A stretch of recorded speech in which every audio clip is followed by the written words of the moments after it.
So, good afternoon, ladies and gentlemen.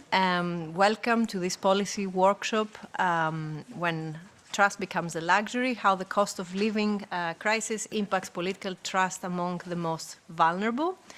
My name is Sotiria Theodoropoulou. I'm the head of the Research Unit, European Economic Employment and Social Policies at the ETUI, and I will be moderating this event today that the ETUI has co-organized with the Hertie School Jacques Delors Center in Berlin. So we are today exactly a year before the first EU citizens will return to the ballot boxes for the next EU elections in 2024. This has been arguably, admittedly, a tumultuous term for all EU institutions, in the course of which we saw the launch of the European Green Deal and the upgrading of EU's ambition to become the first climate-neutral continent in the world, a pandemic that wasn't seen in Europe for 100 years, and even a war on European territory and an energy crisis which has morphed into a cost of living crisis, especially for those on lower incomes across Europe. This set of crises during the current term of the EU institution has come at the tail of a very long-drawn EU recovery from the Great Recession, which had left quite serious social scars, especially in some countries, and which had led in a crisis of trust among EU citizens, lack of trust to the Union's capacity to foster their welfare. Arguably, the policy responses that we saw in the last 3-4 years have taken a distinct, at least in some ways, path from what we saw in the course of the Great Recession. We saw unprecedented funds being mobilized at the EU level to support member states' crisis responses, for example, the SURE that was used through which the EU borrowed to support member states to finance job retention schemes during the pandemic, but also the joint procurement of vaccines. We also saw funds being mobilized to support member states' recovery, the Next Generation EU, the Recovery and Resilience Fund, but also winning off EU economies and societies, speeding up rather the winning off of European economies and societies from Russian imported fossil fuels. So although the pandemic and the cost of living crisis have had unequal impacts to different parts of the population, I think it's fair to say that European economies were steered to a far faster recovery and a softer landing than what we saw after 2008. And if anything, these outcomes would suggest that joint policy responses can be far more effective in tackling complex common problems than national approaches. Since the turn of the century, however, we have also seen that anti-systemic and especially far-right parties have entered into the mainstream of European politics, demonstrating skepticism towards European integration and pan-European responses to problems and crises like the ones we have had. And some research has linked the rise of such anti-systemic parties to falling trust of citizens in political institutions. So looking ahead, the EU is still facing formidable and complex policy challenges. As we showed in our latest benchmarking Working Europe flagship publication, there are multiple transitions that we need to navigate. And effective and robust public policy responses and EU solidarity will be indispensable in order to get appropriate responses. And indeed, the EU is at crossroads on several EU policy contexts, from industrial policy to reforming its economic governance framework. So this brings us to today's event, where we're going to explore in the first session how trust of citizens in political institutions has evolved since the Great Recession, what has been the correlates of this variation and possibly the causes. So we will be looking into the results of a research project run at the Hertie School, Jacques Delors Center, called Percep EU, which has revealed some, despite the recovery of trust at the aggregate level, at the national level, it has revealed some trust gaps across different income groups.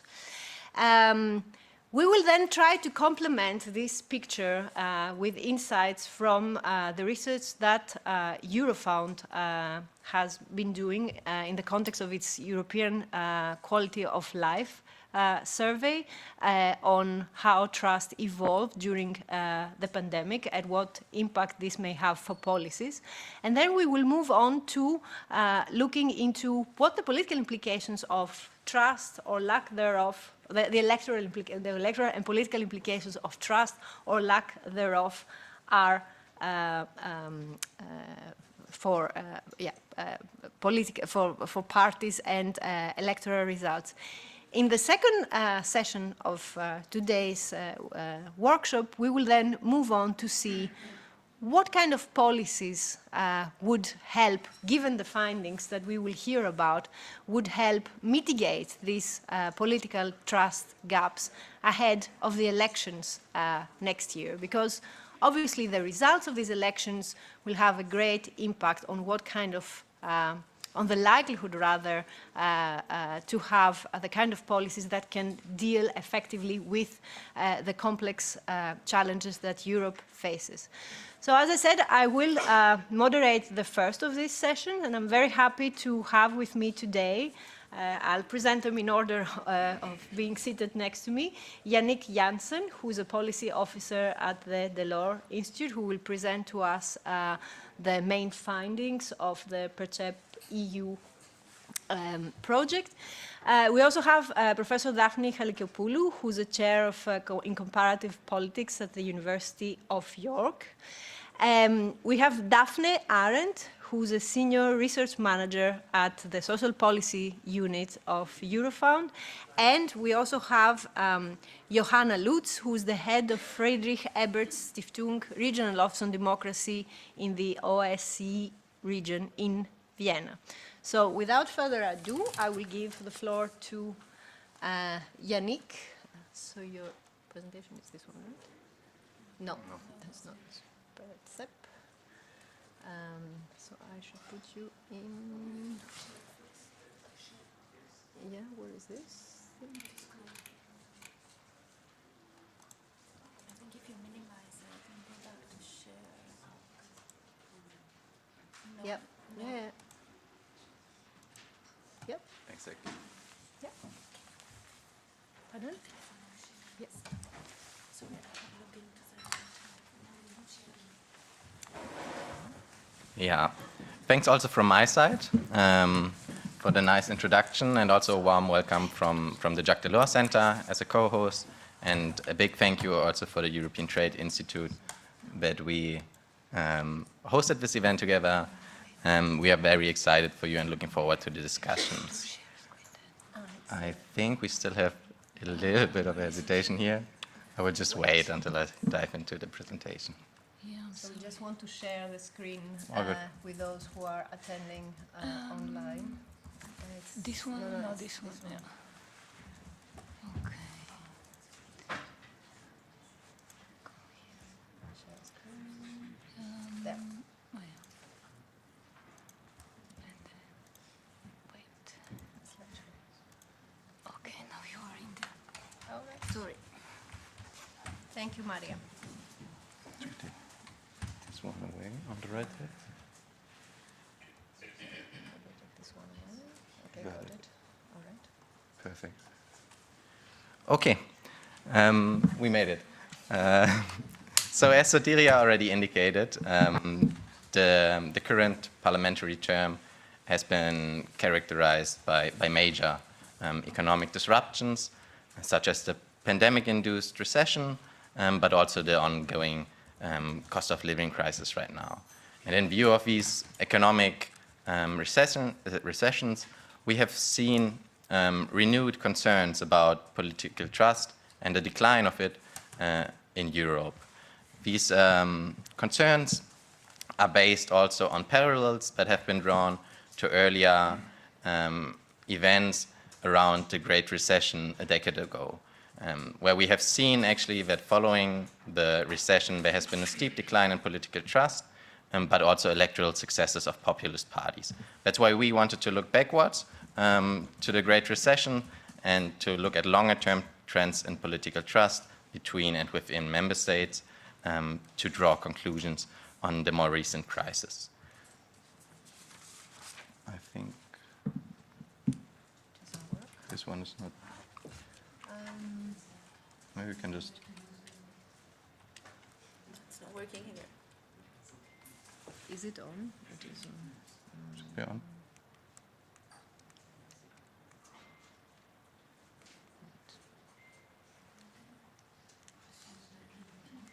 Just use the keyboard. Keyboard doesn't work either. Or the mouse. Is it definitely? Okay. Okay. Mouse it is. Sorry for the hiccups. Okay, let's first clarify why should we care about political trust at all. In general, political trust is regarded as an essential foundation of any democracy and also of the stability of democracies as such. People who trust their democratic institutions are more likely to support policies even though they might not directly benefit from them. So in that sense, political trust actually fosters policy and law compliance and allows democratic institutions to effectively implement policies, which is especially important during times of crisis. In general, one can state that trust reflects the degree to which people perceive that the outcomes of public policies, of institutions, actually match their expectations and needs in society. While there are many policy areas which we could look at, researchers have highlighted the relevance of economic conditions as the provision of decent living standards, but also of economic security is a key task of democratic institutions.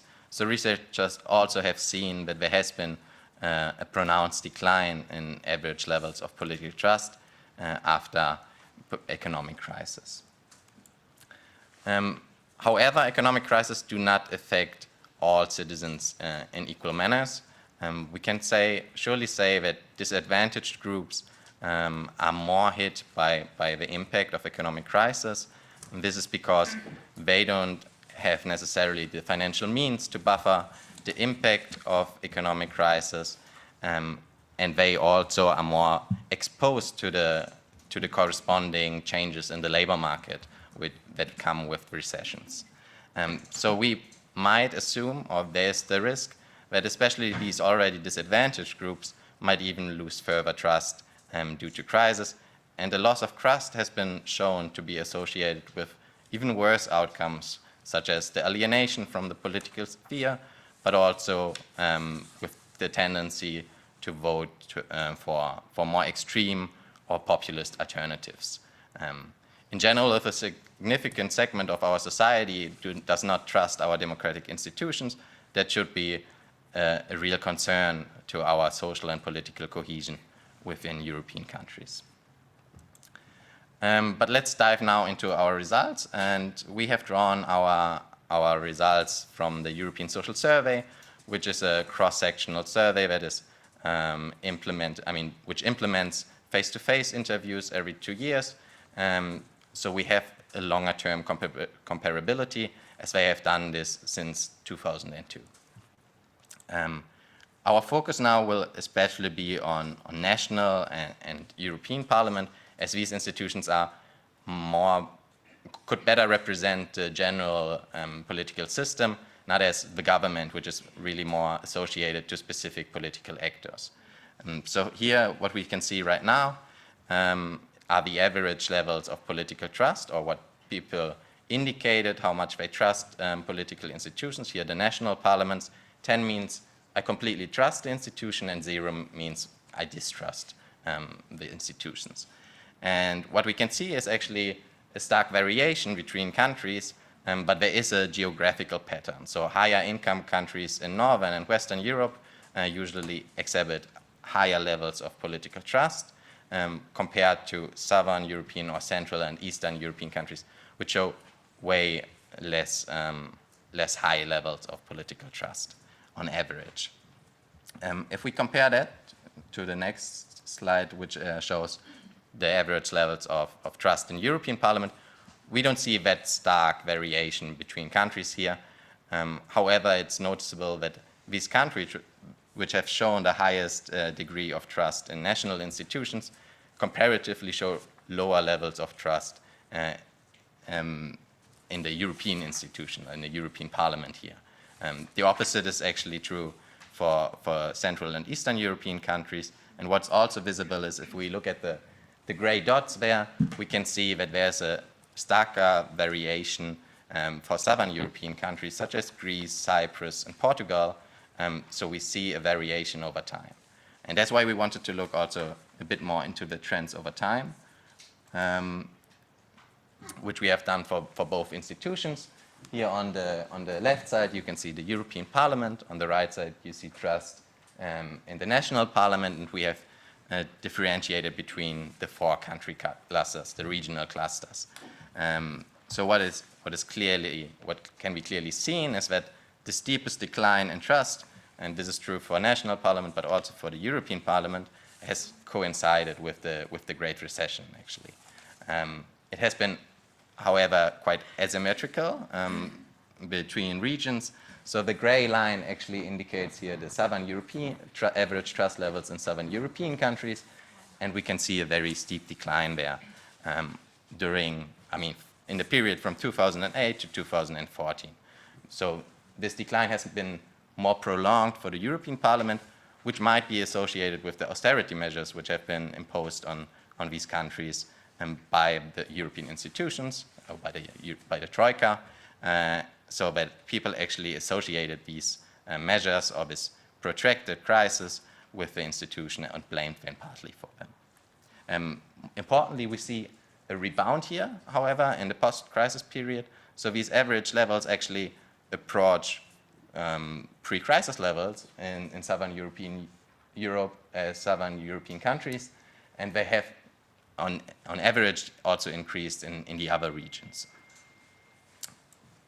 So while this was a quite optimistic outlook, actually, we thought, okay, but we have seen that disadvantaged groups are more hit by the economic impact, so we wanted to zoom a bit into societies and see whether we can see heterogeneous developments of trust among different socioeconomic groups, and we looked especially at trust among low-income groups and those with low levels of education.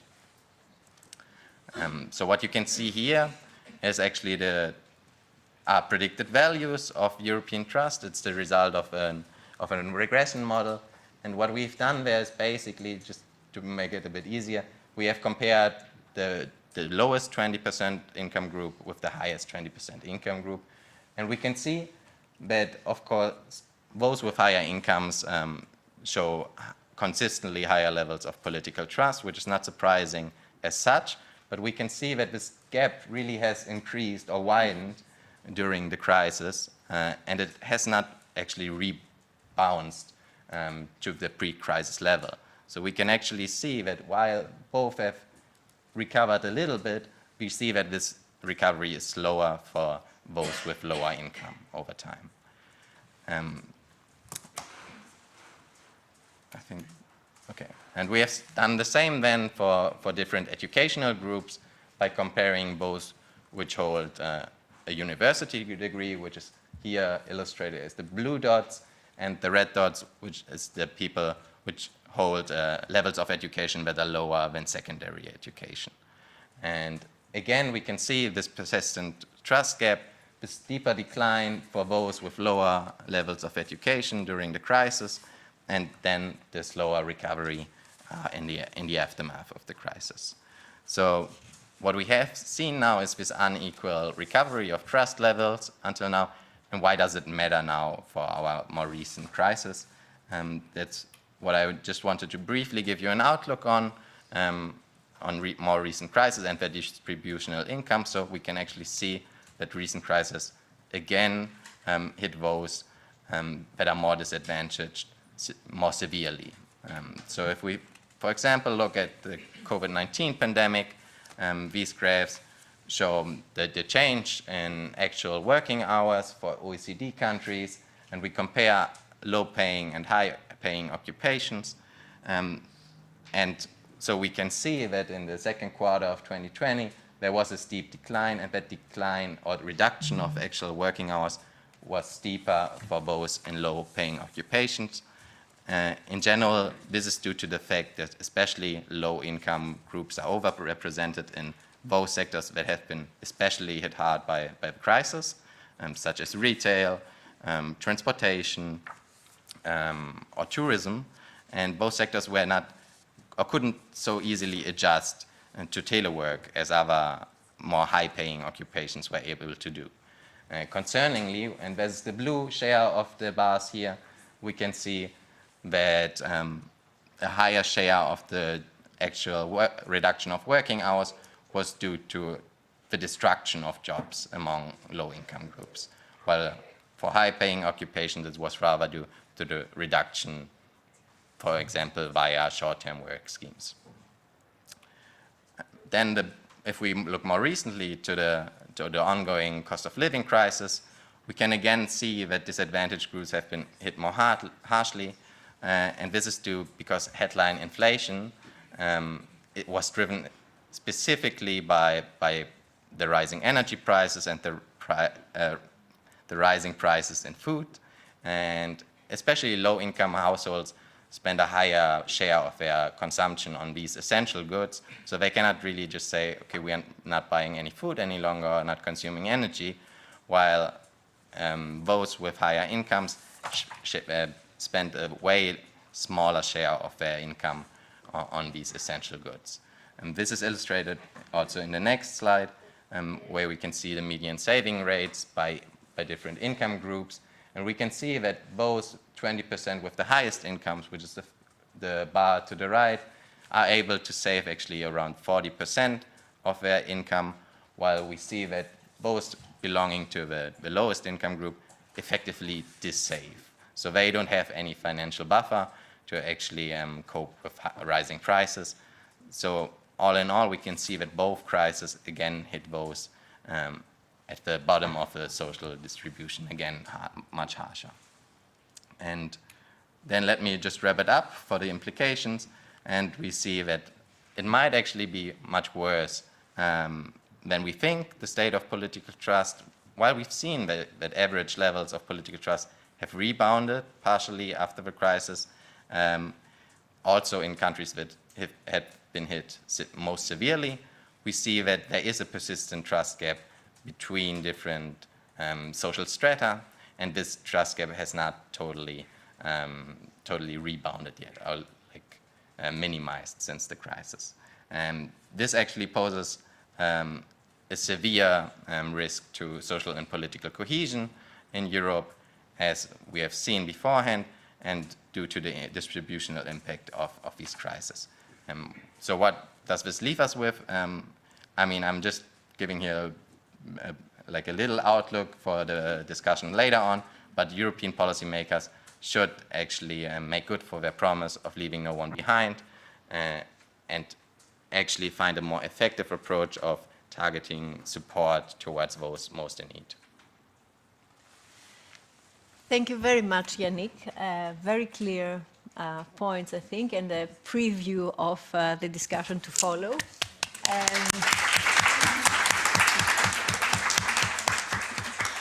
I would like to move to give the floor now to Daphne Arendt from Eurofound to ask her to give us some complementary pieces of the picture of trust in institutions in Europe from their own research findings, and ask her whether you have found whether the level of trust has any implications for policies, for the effectiveness. Thank you. Thank you very much, Sortilia and ETUI, for inviting Eurofound to come and present our results here. It's a pleasure.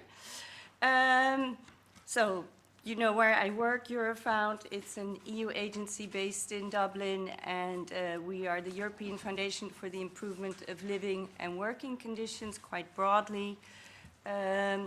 But during the pandemic, we also carried out a study that looked at how trust could be maintained. And what we did is we examined institutional trust, sort of the same dimensions of institutional trust as Yannick just showed.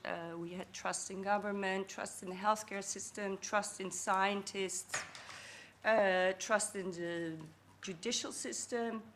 But we also looked at social trust, so whether people trust others. And in particular, we looked at the time frame 2020-2022 during the COVID pandemic. The other thing that we tried to establish is whether the government, the measures that governments implemented to actually contain the virus, whether they had sort of unintentional negative consequences on people's trust. And the third research question was to examine how social media, and in particular the mis- and disinformation that appeared on social media, could have affected trust levels. How did we do this? We had established an e-survey at the beginning of the COVID pandemic, so an online survey that we put together rather quickly, so it's not our European Quality of Life survey or one of our standard surveys, but that's because we needed data. We didn't have any data, so the methodology was through snowballing and through Facebook advertising, but we were able to weight the data according to the EQLS parameters, population data, and we're always quite pleased to see that the results that we obtained are relatively in line with what was found on other surveys. However, the added benefit of this survey was that we included a longitudinal angle to it, so we had panelists that we then recontacted 5 times during the pandemic. And there we looked at how among these respondents, trust levels and support or satisfaction with government measures developed over time. So I'm going to present some of the main findings.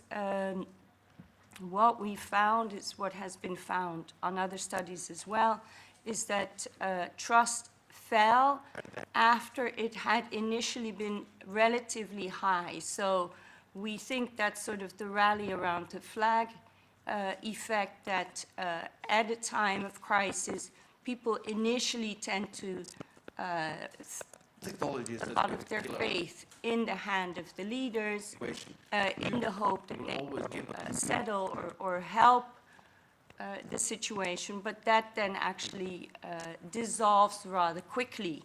And what we then found is that trust levels actually throughout the pandemic, on average, started to decline.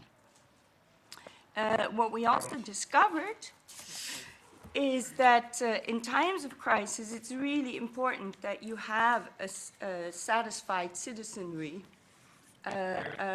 because you need, as a government or as an institution, to maintain the credibility and effectiveness of your institutions. You need to avoid polarization and discontent. But in the case of COVID, you also needed to ensure compliance. So you needed to make sure that people went and got their vaccinations.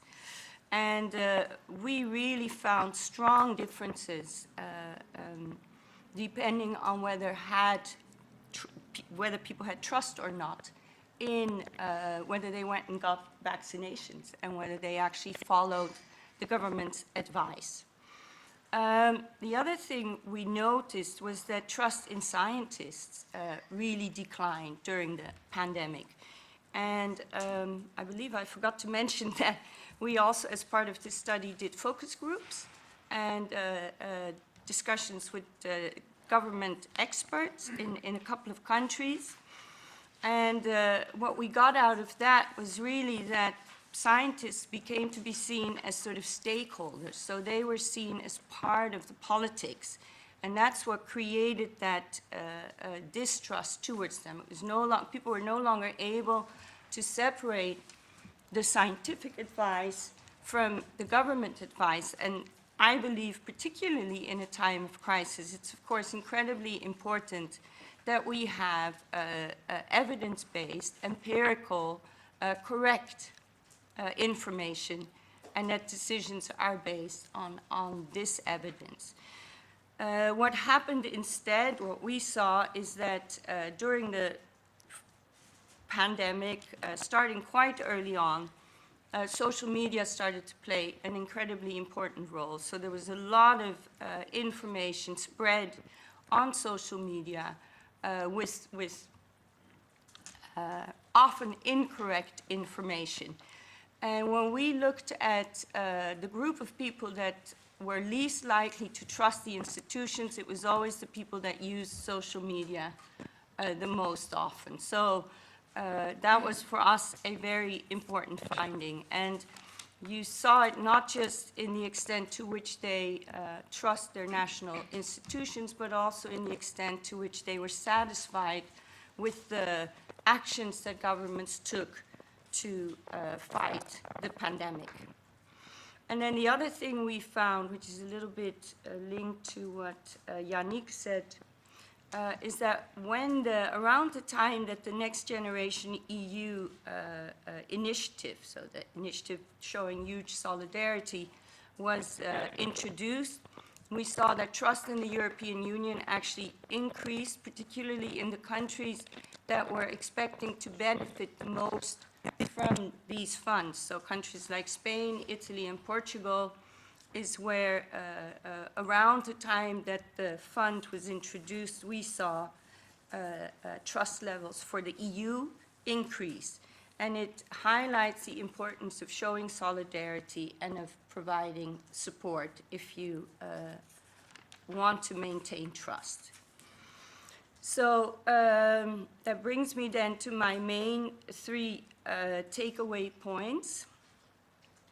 So, as has already been said, we all know that the pandemic further increased the inequality between groups, and that people in more vulnerable situations actually were the ones that were hit hardest often. They were the ones in the temporary jobs, lost their jobs, financially already weaker. So I think it's incredibly important for governments to address the concerns of citizens and to ensure a fair and inclusive response. I think through the European Pillar of Social Rights, that has been done, and Europe has been promoting social inclusion for a long time already, and I think the Porto Social Summit, where the commitment was made, was another important step. But there are still large groups of citizens that are disproportionately affected also by what then followed the energy crisis and the inflation hikes. The second point, takeaway point, is clear communication. So what we found is that there's, for instance, evidence from academic research that if you provide positive information, if you say, talk about social cohesion and solidarity during a crisis, it increases social trust. So especially, and this goes especially for people in the lower educational levels or in the more vulnerable, lower socioeconomic positions. So it's about messaging. It's about what you communicate to your public. And the first thing to do then obviously is to make sure that you can tackle all this mis and disinformation on social media. That should really be a priority. But the other thing we believe really may work very well is to involve citizens in the decision-making process. So to reach out to those that feel left behind by including them in the process. What could be a good example there is the conference on the future of Europe, where it was done, and where in all the member states, citizens from different backgrounds were invited to come and discuss. And the nice thing is that the Commission has actually then pledged to further explore some of these issues that mattered most to citizens. I think that's really an important way of bridging the gap between different groups and making people feel involved. So I would like to finish this. Thank you very much, Daphne. I think very important takeaways given the kind of complex challenges that we face in Europe that should give us some food for thought on not only what kind of policies we should be having in order to bridge any trust gaps, but also how to go about them. I would now like to pass the floor to Daphne Chalkiopoulou and ask her about her research. You have been working on the electoral performance of far-right parties in Europe. Does low trust play a role in how well or how badly they do in elections? I can tell you in a minute. I can show you even if you... Yes, of course.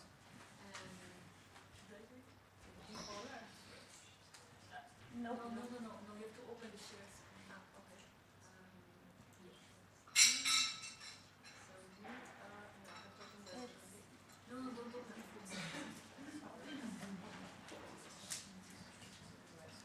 Technical glitches preventing me from telling you all about the far right. I'm not going to.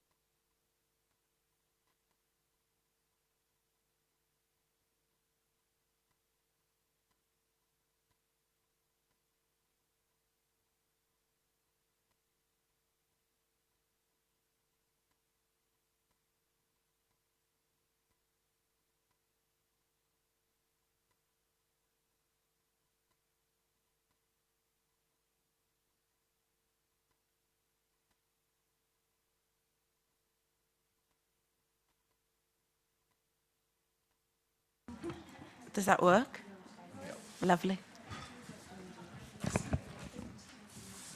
Okay, will you move the slides then for me?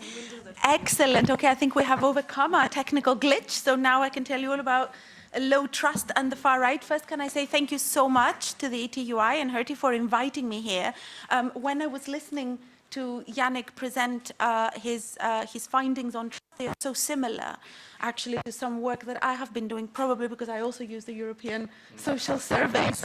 Exactly the same results. So what I want to do in the next 8 minutes that I have today is answer the particular question that was put to this panel: how does the trust gap impact or could potentially impact on next year's elections? I want to say here that I'm an academic, so I'm actually looking at this from an academic perspective. I'm a scholar of voting behavior, and particularly I work on far-right parties. So what I want to show you today is actually the results of a paper that I just published, so that was excellent timing. It came out literally 4 days ago, on trust and the far right across Europe. So when I was invited to be part of this panel, I thought, great, because I have exactly something to show you based also on recent data. Now, so as I said, I have some data that's similar to Yannick's, but I also have some nuances to that data. But before doing so, I think what we propose in this article, where me and my co-author try to identify the extent to which trust impacts on the far right. And I want to say here that it's a bit of an offspring, that paper, of a previous paper we did specifically on South Europe, because we were very concerned when the Greek Golden Dawn got loads of votes back during the economic crisis. Why not other countries that you showed that had low levels of trust, such as Spain, such as Portugal? Why did they not have a far-right party? So we came up with this predecessor of this article entitled The Breach of the Social Contract, where we have a more nuanced understanding of trust. And here we develop it in this paper. What we do is we distinguish between different types of trust. Trust in institutions, which I believe is what you spoke about. And here we can look at trust in domestic institutions, the parliament, for example, politicians, but also trust in the European Parliament. That's in a way the diffuse component of the democratic process, right? It's the belief that the procedures of our democracy could be working well. But I think if you nuance it, there are two other ways of measuring trust that also matter for voting. The second one is how the extent to which citizens, or how citizens evaluate system performance, and the extent to which they see the system as actually working well. So here we look at, for example, indicators such as good governance, how much do individuals trust government in particular. And also, thirdly, perhaps something that I didn't hear a lot about, but I think is important, is citizens' evaluation of specific policy outputs. We, in our paper, look at health and education, which we think are very important, because in a way, if you think about it, democracy is an interactive process where we expect the state to deliver on public goods, right? You expect your hospital, your local hospital, to work well. You expect to, have your child sent in a good school in your area. So distinguishing between different types of trust and seeing both the diffuse but also the specific component of the evaluations of the democratic process can be conducive. Change slide, please. Now, what we also do, and here is something that May agrees, but also nuances some of the findings, is we distinguish, and I'll show you this empirically, between different types of far-right voters. Because I think it's very simple and very, very clear to say, well, low trust leads to the rise of the far right, right? Can you move me, and we'll come back to that because I want to show some. This is, let me empirically illustrate this. This is, you showed this in much nicer graph than I did. Our data ends here in 2016, but it shows a very similar picture to what Yannick was saying. Variation across countries, but also interestingly what it tells me is that sometimes countries that have high levels of trust have far-right party support, and countries that have the opposite, right, don't. So the picture is a bit more puzzling than we might expect. It's not so clear, low trust, clearly the far right, Why may that be? If you turn me behind to my previous, excellent, thank you so much. Now, what we say here is because what we also need to do is actually look at the heterogeneity of the voter pool that we're looking for, right? So the far-right voter pool, these parties, I know we have a very international audience, in some countries, these parties get 20 and 30%. You can't just get only low-trust individuals. You don't get only working-class individuals, right? You have, what these parties have done is they've managed to really expand on the voter base and capture loads of different voter groups. So it makes sense when we look at trust to understand the distinction between peripheral voters. These are the voters you're talking about. These are voters driven by discontent. These are the voters that distrust institutions and that have concerns about system performance. There are also, and I'll show you again empirically in a minute, those voters for whom this mechanism doesn't work. These are the ideological voters. They are not driven by discontent. They are driven by nationalism.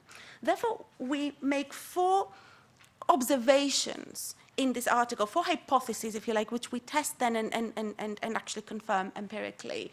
In the general population, individuals that have high levels of trust tend to not vote for far right, and vice versa, right? So low trust results in high far right party support among the general population. This is also the case for system performance, for evaluations of system performance, and also of policy outputs, generally speaking.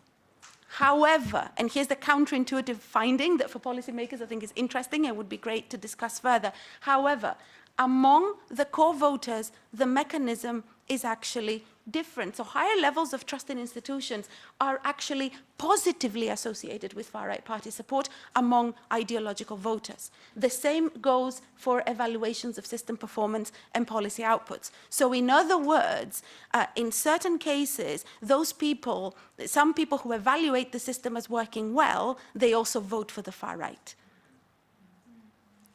which I will explain in a minute, which is an interesting and counterintuitive finding. If you, I'll show you this here now, what we've done, so you can see these are our two main findings. As I said, the peripheral voters, or those driven by discontent, general population, these are the voters that should be steered away from the far right, because these are the voters more likely to switch. They are protest voters. They vote for the far right because they want to punish the establishment. They want to punish the mainstream.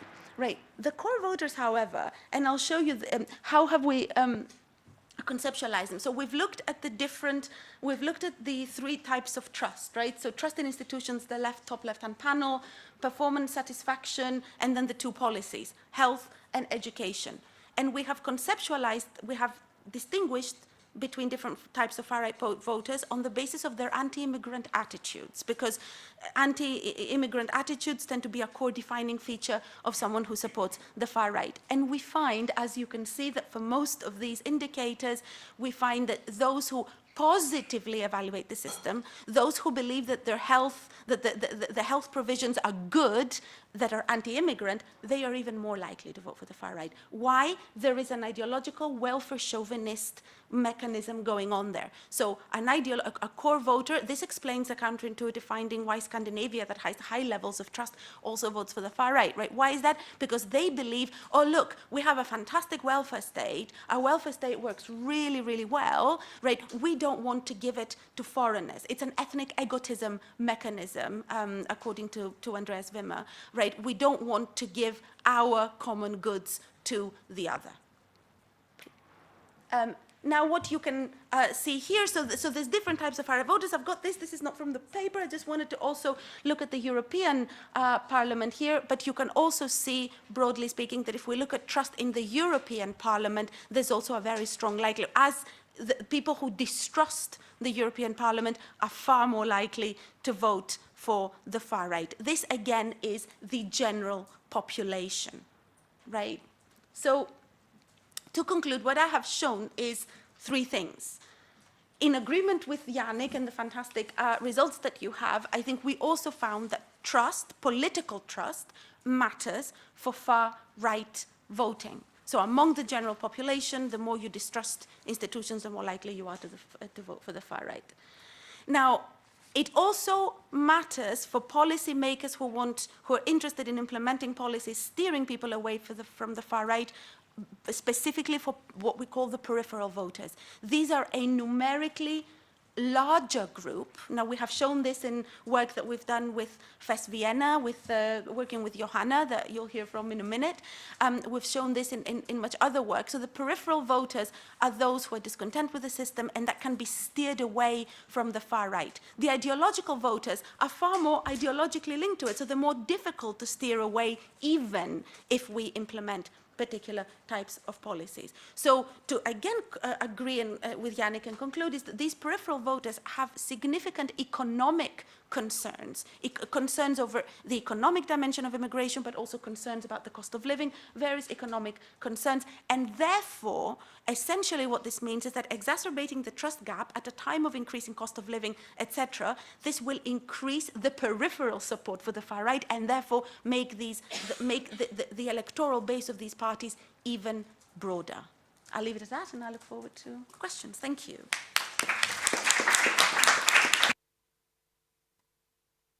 Thank you very much, Daphne. While attempting to, no, I need to share first. Yep, sorry.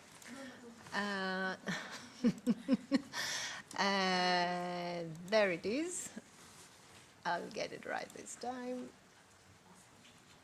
Slideshow from beginning. Yes. So I would like to pass on the floor to Johanna now and ask how dangerous social and political polarization is for democracy, in your view, and what political instruments are available to take off the edge of the political division. Yeah, thank you for this question. I co-authored a study called Identity, Partisanship, and Polarization, and our core question was to find out really what helps or is conducive to democratic backsliding, as it's often called. So how is it that democratically elected politicians can get away with bit by bit autocratizing a country?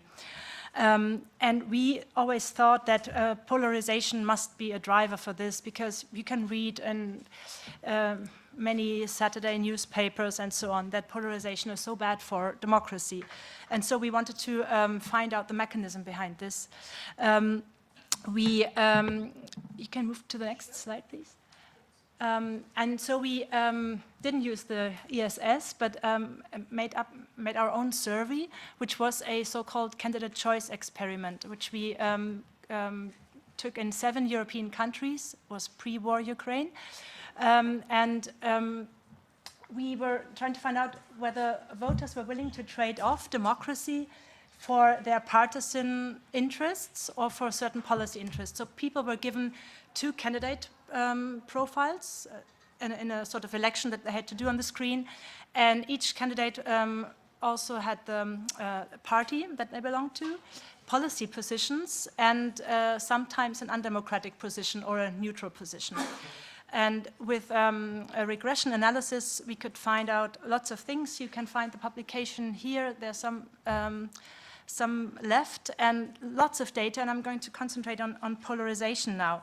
So I think you can, yeah.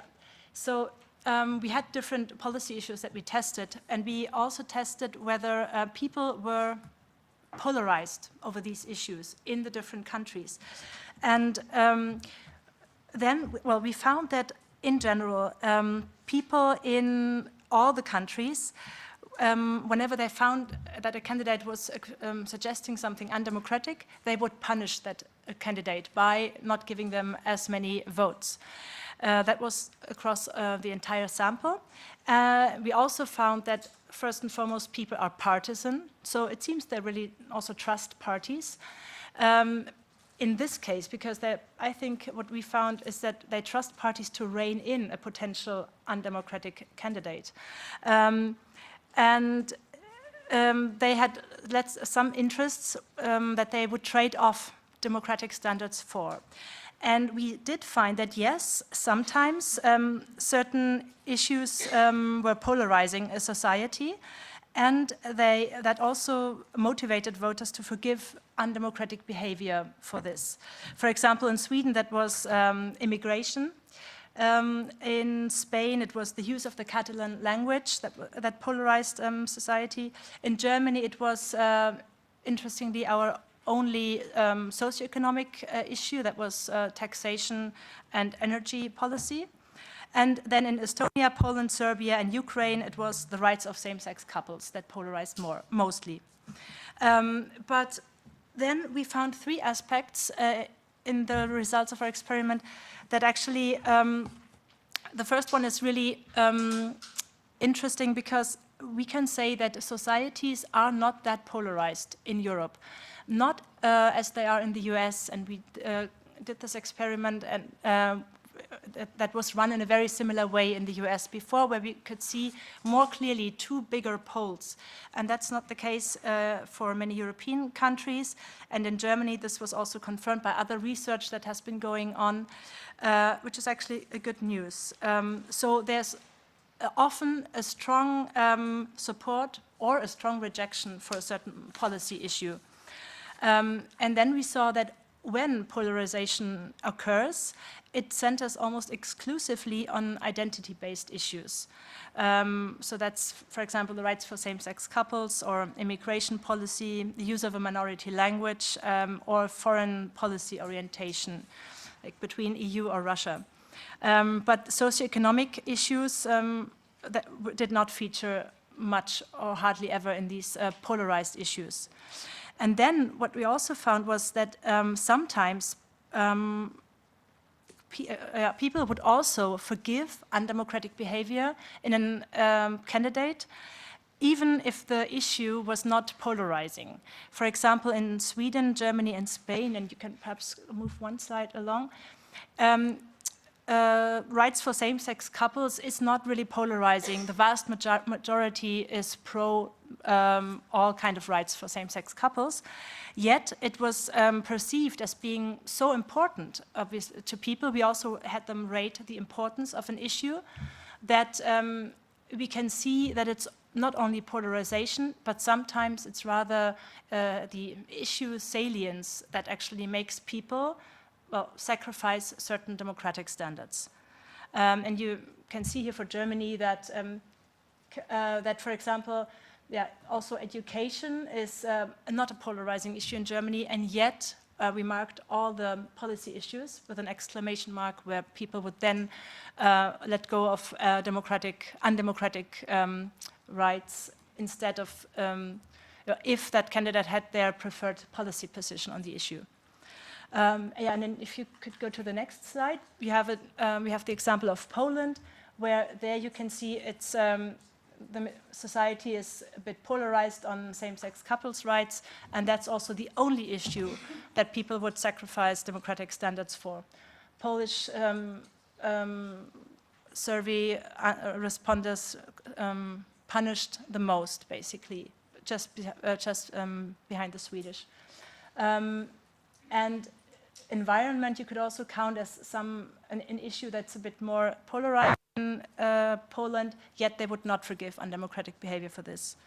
So our conclusion was that it seems like the fringes are quite loud in society, and then that's often also perceived in social media, and that's also reported in the the normal media, let's say. But it's actually not society as a whole, and that our finding was, perhaps if you could go to the next, so it's not polarization, but we can see that really supporters of certain fringes of, let's say, right-wing populist parties, for example, they pose the biggest danger to democracy in Europe. Because you can move to the next slide. If you sort the punishment rates of supporters of the different parties, and then we just allocated them to the different families, to different party families, you can see that it's really the parties, the supporters of the parties that belong to the right-wing populist party family that punish undemocratic behavior the least, and you can find in the report that even there are some undemocratic behaviors that they would even reward. Whereas if you look at, the fringes, let's say, of the far left, their voters are way more conscious of undemocratic behavior, and they would punish undemocratic behavior much more. And if you could press one more time, thanks. You can see that it's in the EU countries. There's also some danger in non-voters, because they also don't punish a lot. And in our results, we could see that if non-voters would go back to the polls, they would have an inclination to vote for right-wing populist parties by far more than voters of other parties. And that's it for.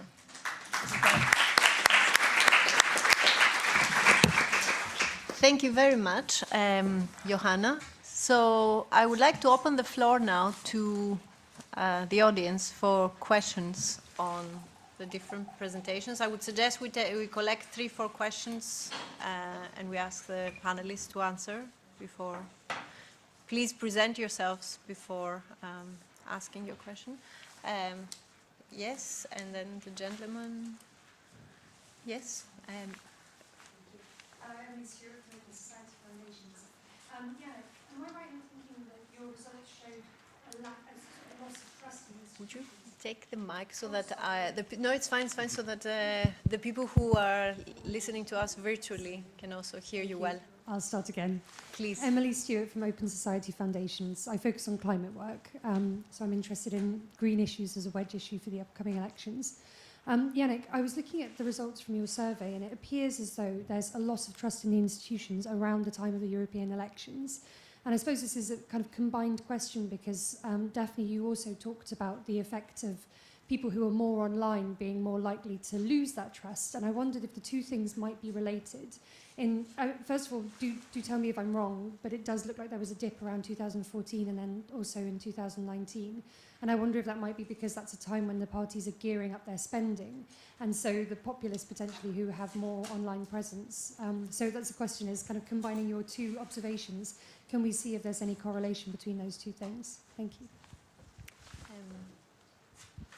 Gentleman behind you. Thank you for your presentation. I am a political student from Paris Panthéon-Assas, and I have a lot of questions about your paper, but the most important question is for Ms. Daphne Arendt, because most political sociology shows that the most politicized citizens tends to participate in democracy participation decision-making process, and so not everyone tends to participate. Then how does the state members or the infra-state institutions appeal the citizens to participate in that decision-making process? Thank you. Any other questions at this stage? Sarah? Hi, I'm Sarah King.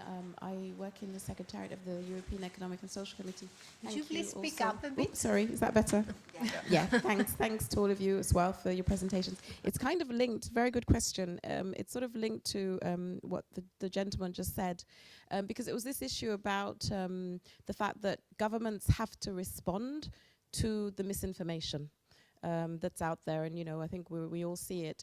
But the question is, I don't know if you have an answer, but how do they do this? Because it seems to be that as soon as you sort of address one myth, something else pops up somewhere else. But I think this is really a key question in terms of how do governments, but also others, yes, I said I work in the Secretariat of the Workers' Group of the European Economic and Social Committee, and we will also be gearing up, to prepare for the European elections. So, what can we do to really try and, sort of address, some of this disinformation, and, to encourage people to actively participate, exactly as you were asking. Thanks.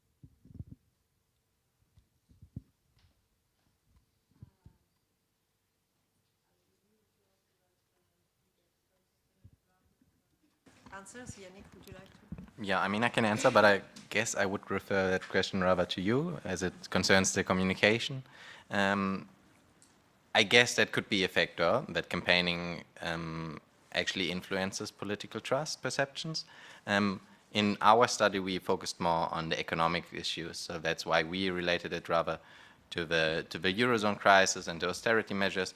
That's what we tested for with the European Social Survey data, but we haven't tested for those communicational items as well.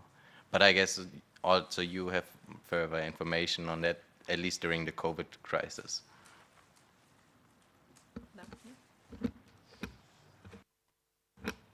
So I'm also a researcher and not a communication expert, but this is what we found. So this is for us an important message to policymakers. That's the kind of information that we at Eurofound collect and try to share with policymakers. And how to go about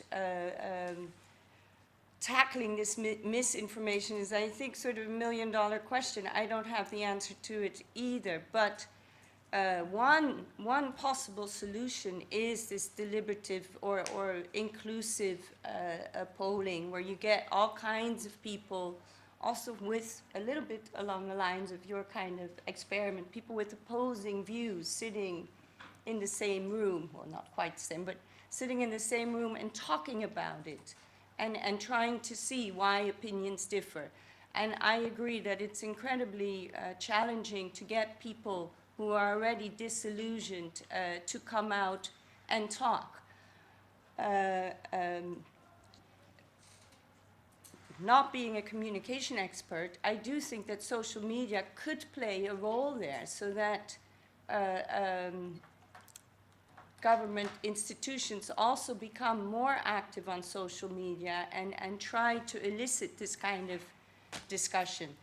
But yeah, I think we need much more work on how to tackle misinformation, how to ensure that in a crisis like COVID, the information from the scientists was believed and was not undermined by far more numerous streams of information that you can barely fight against.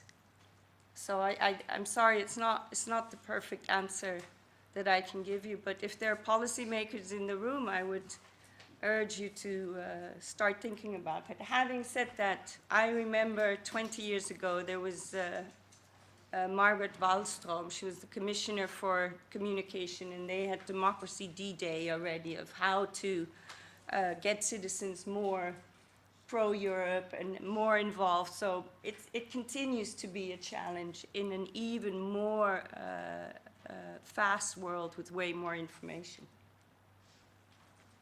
Thank you. Any other questions from the floor? Yes, please. The mic.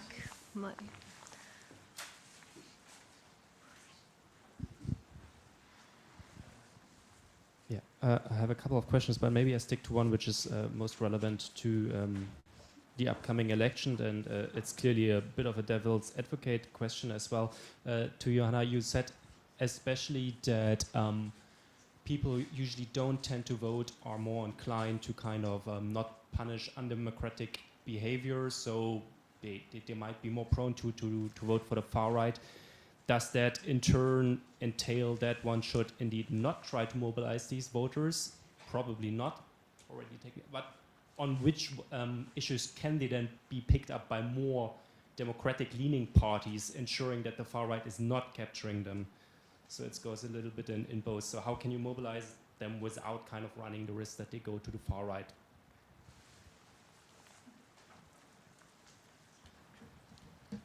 Are there any other questions from the floor so that we collect a few before? Would you like to ask the second question you said you had?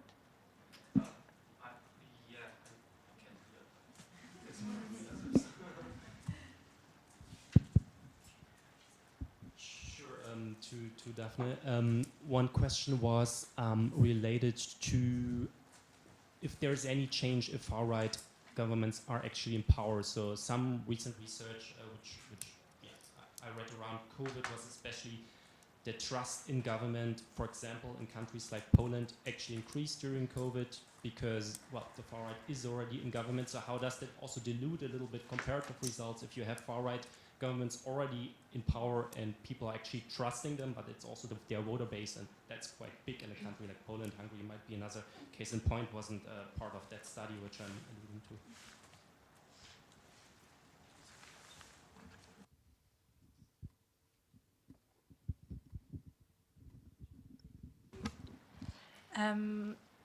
Yeah, so very good question. We discussed about this, like should we not try to mobilize non-voters because they might just go to the far-right parties anyway? And in Germany, it was the only group where non-voters likelihood to move to go to vote for right-wing populist party is just the same as for other party supporters. It was just in all the other countries that the likelihood was much, much bigger to go to vote for far-right parties. So in Germany, there's still potential, I would say. And anyway, I can't tell from the data. I think that would be speculation. But usually, what you also see from other studies is that there's, I think, still more hope for non-voters because they often, or not always, they often decide to become a non-voter instead of a voter for a far-right populist party. And there is always, I think, potential to try and address them. I think sometimes it's seen as a step in between before moving, sometimes as a protest move also to go and vote for a far-right party. So I would say there is potential, but I can't really, because we didn't speak them, we didn't have them in panels, so it was an online survey. I can't really tell anything about their motivation, but other studies which would suggest that it's still worthwhile fighting for those votes.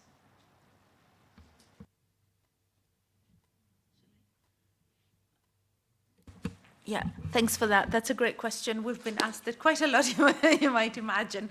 So indeed, so what's interesting, so you're absolutely right. So what we did do as supplementary analysis is actually do it per country. And so indeed there are quite a lot of, because we also look at ESS between 2002 and 2018. So in the sample, there's a lot of countries that have the far right in government, both in coalition and single majority government. So it's not just Poland, it's actually quite a few others. So there's Austria, there's also there's Scandinavian countries at some point.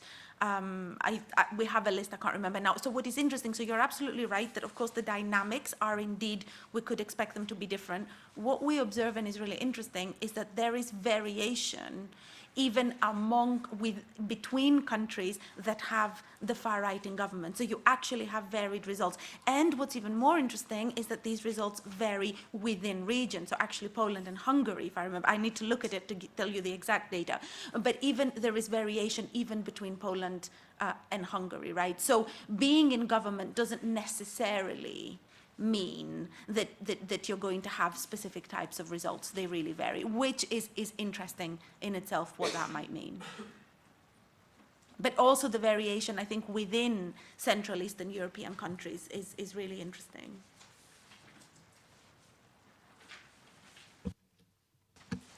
Any further questions? I would like to give the floor to Anke, to the lady, and then to the gentleman again at the back. Yes, my name is Anke Hassel from the Hertie School, and I have a question to Daphne Halikiopoulou. You speak up a little bit, Yes. because even I cannot hear you on? very well. Is it on at all? It is okay, on. it is on. So I find it very intriguing, the relationship between high trust countries and the vote for the far right, and you found an explanation for that. But there's also the opposite. I mean, there are countries which have low trust, and you have the populist left sort of being supported, being in power. And I'm wondering whether in sort of using the same kind of data, whether you also find a explanation for the other variant, when you have low trust, but you have more votes for the left. Thank you. Anna Rulenski, Leuven. I think it's a question to all the panelists. In the literature, what we find that the role of public services in building and sustaining trust is actually under-theorized, and also empirically it's often missing. Thanks for Eurofond, we have some data. I think it's some questions on trust on public services is included, but it would be interesting to hear your insights on where do you see the role of public services can be, and also if you had any research recent that showed what impact it might have on the trust of citizenry, well, mostly here in the national level, of course, but also in European level. Thanks. And one more. In fact, do I see another hand further at the back? Yes, to the, okay, so. It's me again. It's a question for you four. We saw the variation of the general population, but within the general population, is there any gap about the age of the participant. Are the most younger people trust more the institutions, or the old one trust more? Are there any gaps between the age of the participant in your research? Thank you. Hello, my name is Lisa Bobtin. I'm a postdoctoral researcher at the Jacques Delors Center at the Hertie School. Stand And up. I have a question for Daphne. I really like the differentiation between peripheral and ideological voters. And you said that one important axis there are attitudes towards immigration, but I wondered if you could talk a bit more about how you differentiate between these two voting groups empirically, and how clear-cut the differentiation is. So are most people either or is there actually also kind of a mixed type of voter? Thank you.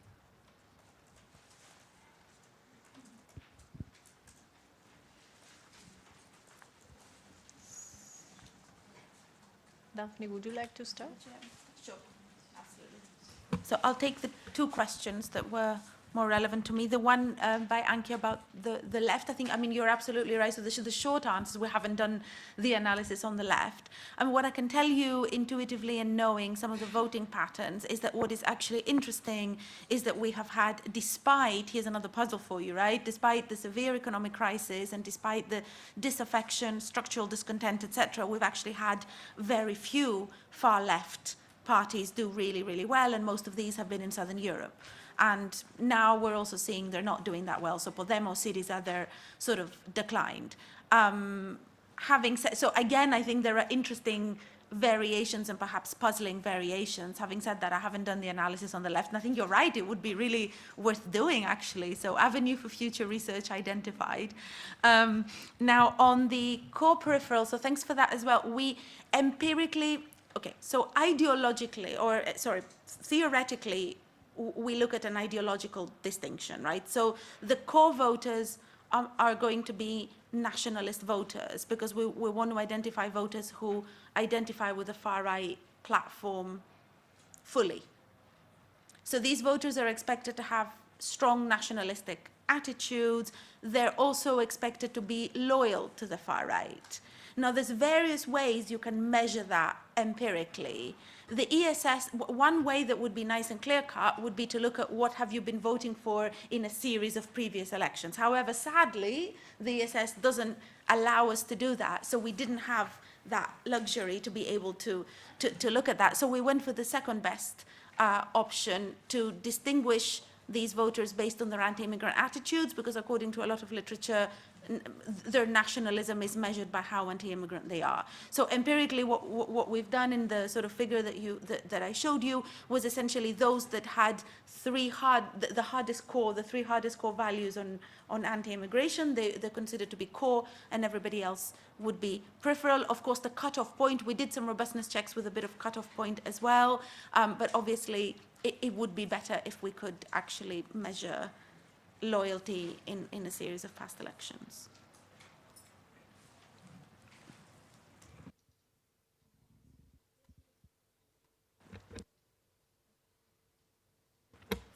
Yeah, with regards to the question about public services, it's true that we found in 2018, I think, using European quality of life data, that public satisfaction with public services was actually the biggest predictor of trust. So high satisfaction with public services, all the various public services, led to higher levels of trust.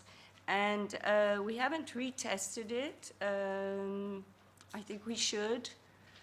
But I do think that in a way, as a proxy, the questions on the e-survey that asked about satisfaction with the way government responded to, and in the more general question, satisfaction with the way democracy functions, probably correlate, I would imagine.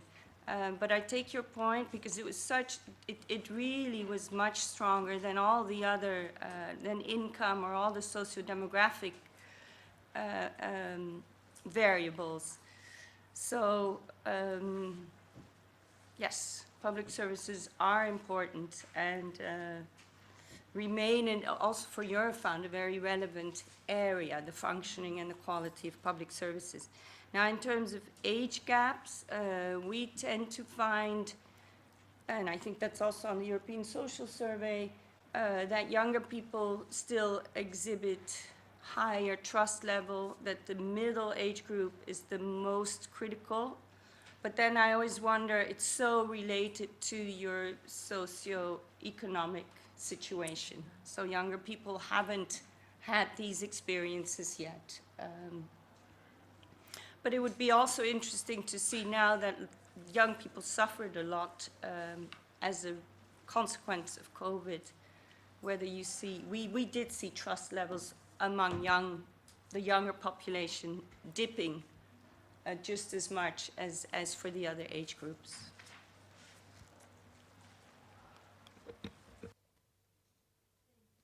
I would just like to give you the floor one last time for one final comment on the impact of trust gaps and policy issues that we need to be discussing ahead of the next EU elections.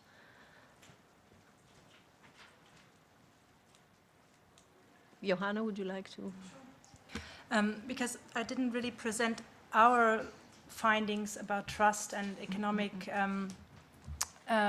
situation, for example, in our respondents.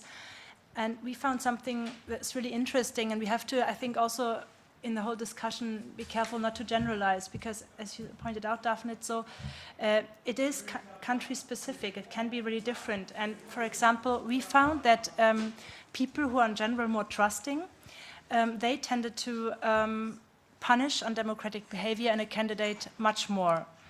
It was mostly linear, but it was not the case in Poland and in Ukraine and Serbia, but those are not EU countries, so not so relevant for our next elections, but for Poland. And then again, there was something really interesting in Poland, and that was usually people who found their own family situation or their country's economic situation really great.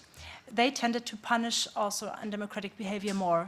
Just in Poland was exactly the other way around. And of course, there we have a very, let's say, undemocratic or not like rule of law bending, at least government. And in general, it seemed like the respondents from Poland were very aware of what is democratic and what isn't, and so on, and to safeguard democracy way more than for example, people in Spain were.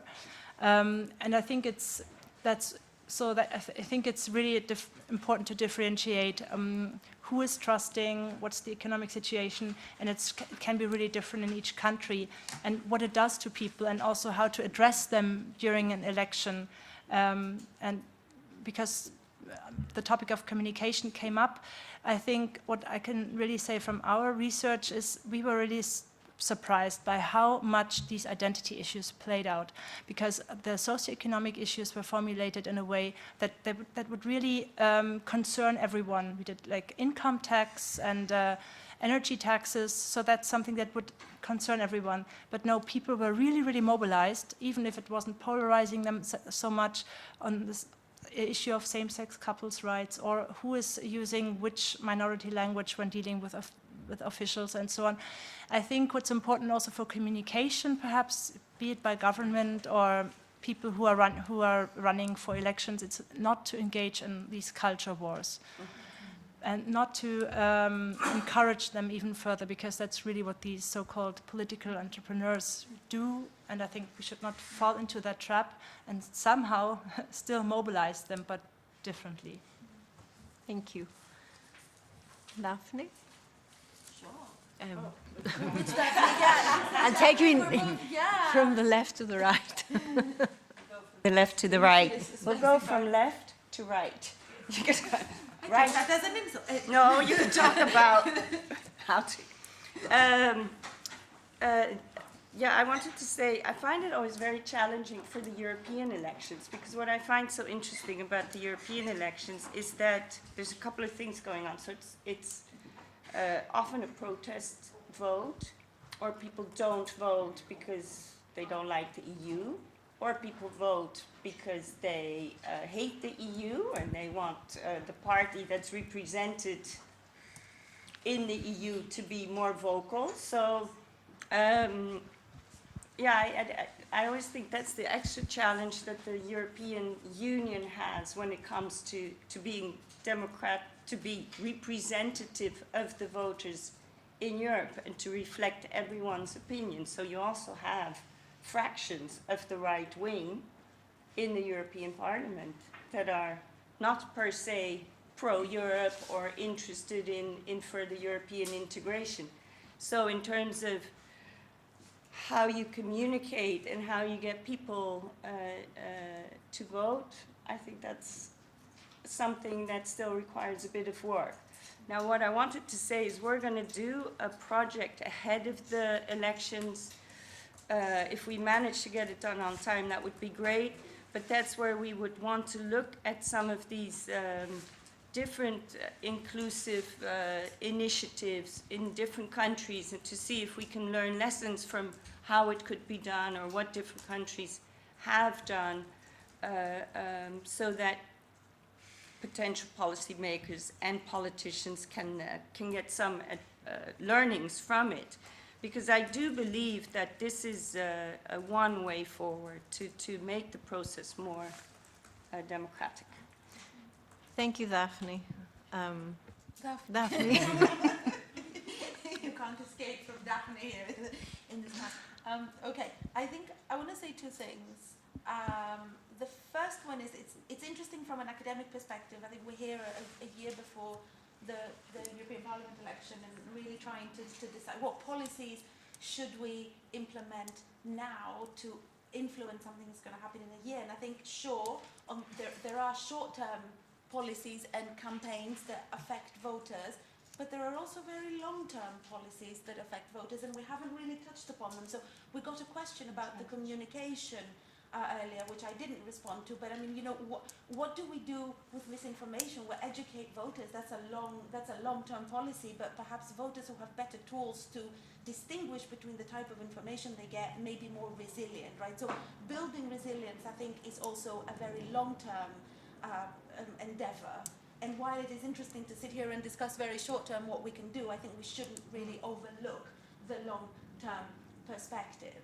So that's the first thing I wanted to say. And then the second thing I wanted to say is actually I agree with Johanna that we shouldn't, one thing that comes out from this is we shouldn't generalize about the types of voters and the people that may vote anti-system, that may go to the far right. And I think in a way we all showed that with looking at different data and showing different things. But the point that I made that I think is important is that beyond the significance, right, the statistical significance of trust, or the likelihood of someone low trusting voting for the far right, etc., there's the question of the composition of the particular electorate and the size of the group. So while I showed you that the core voters are trusting individuals and also support the far right, I should also say that these are very few.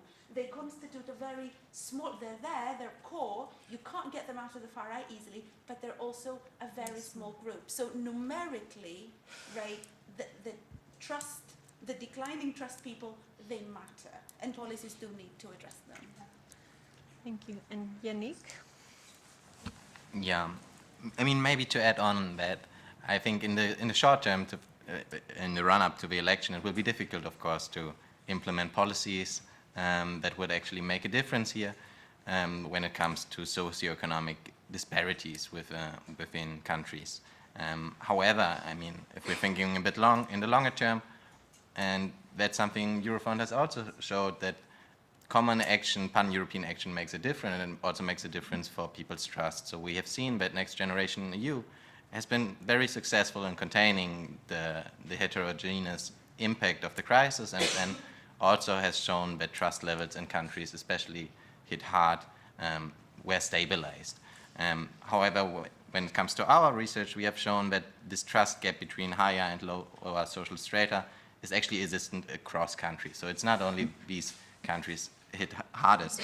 So in that respect, it might be necessary to think more people-based policies and not just place-based policies if we think about cohesion policy, but rather to really tackle these socio-economic differences as well within EU states. Thank you very much to all the speakers for these very insightful presentations that have given us some food for thought and to feed into the next session. So I would just like the audience to join me in giving them a round of applause. And we now have a coffee break, and I would like to ask you to join us again back here in, is it 15 or 30 minutes?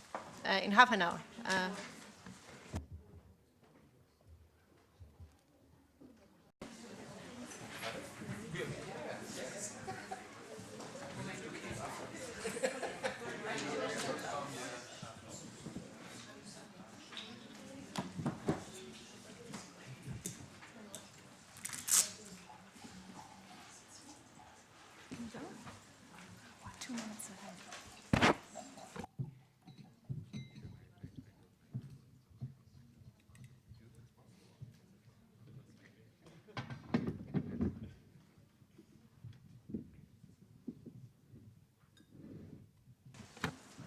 Hello, everyone, and welcome to the second part of today's event.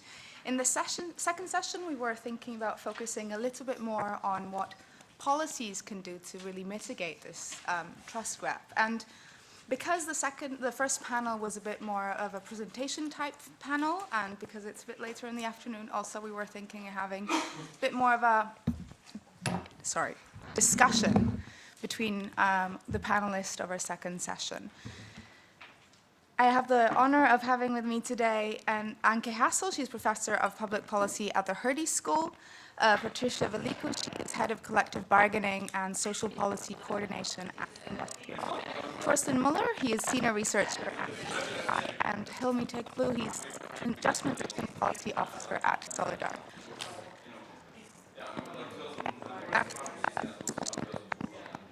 We continue on. So in the first panel,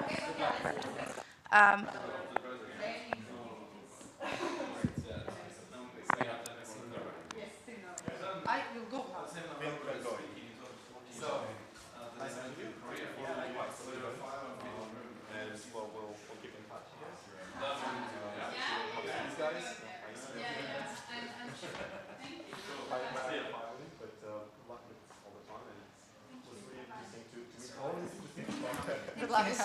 Thank you, Bianca, and thanks for having me on this panel. I just want to recapitulate what we heard in the first session, and because I think it's important for the answer of this question. And what we did hear was that public services is important for trust, it's an important predictor for trust. We also heard that trust is not necessarily a predictor for voting for the left or keeping the far right out, as we know from the Nordic cases that we have countries where we have high levels of trust.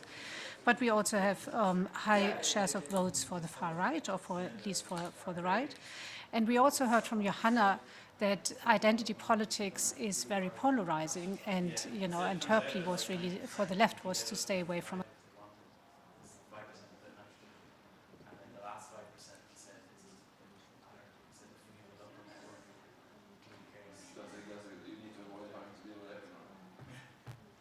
Like most of the big pipeline ones, like 99% are purification. That's just really expensive. Yeah. So even like very helpful to learn about these events and stuff. And then I got context with these projects.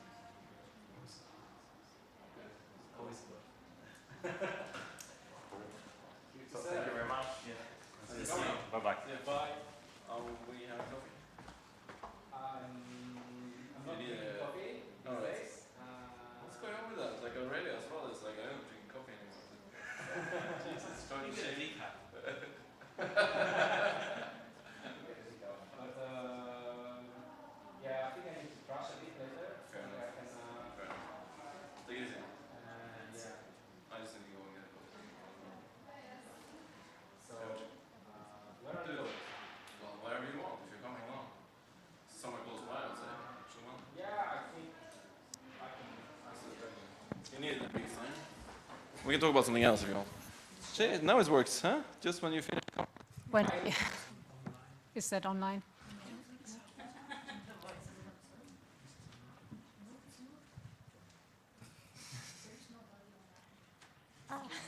It's the intercom here. Oh, it's the intercom. Okay, we don't have anyone online? No, because we're just recording for Okay. put it online later. Okay. Okay, I just continue.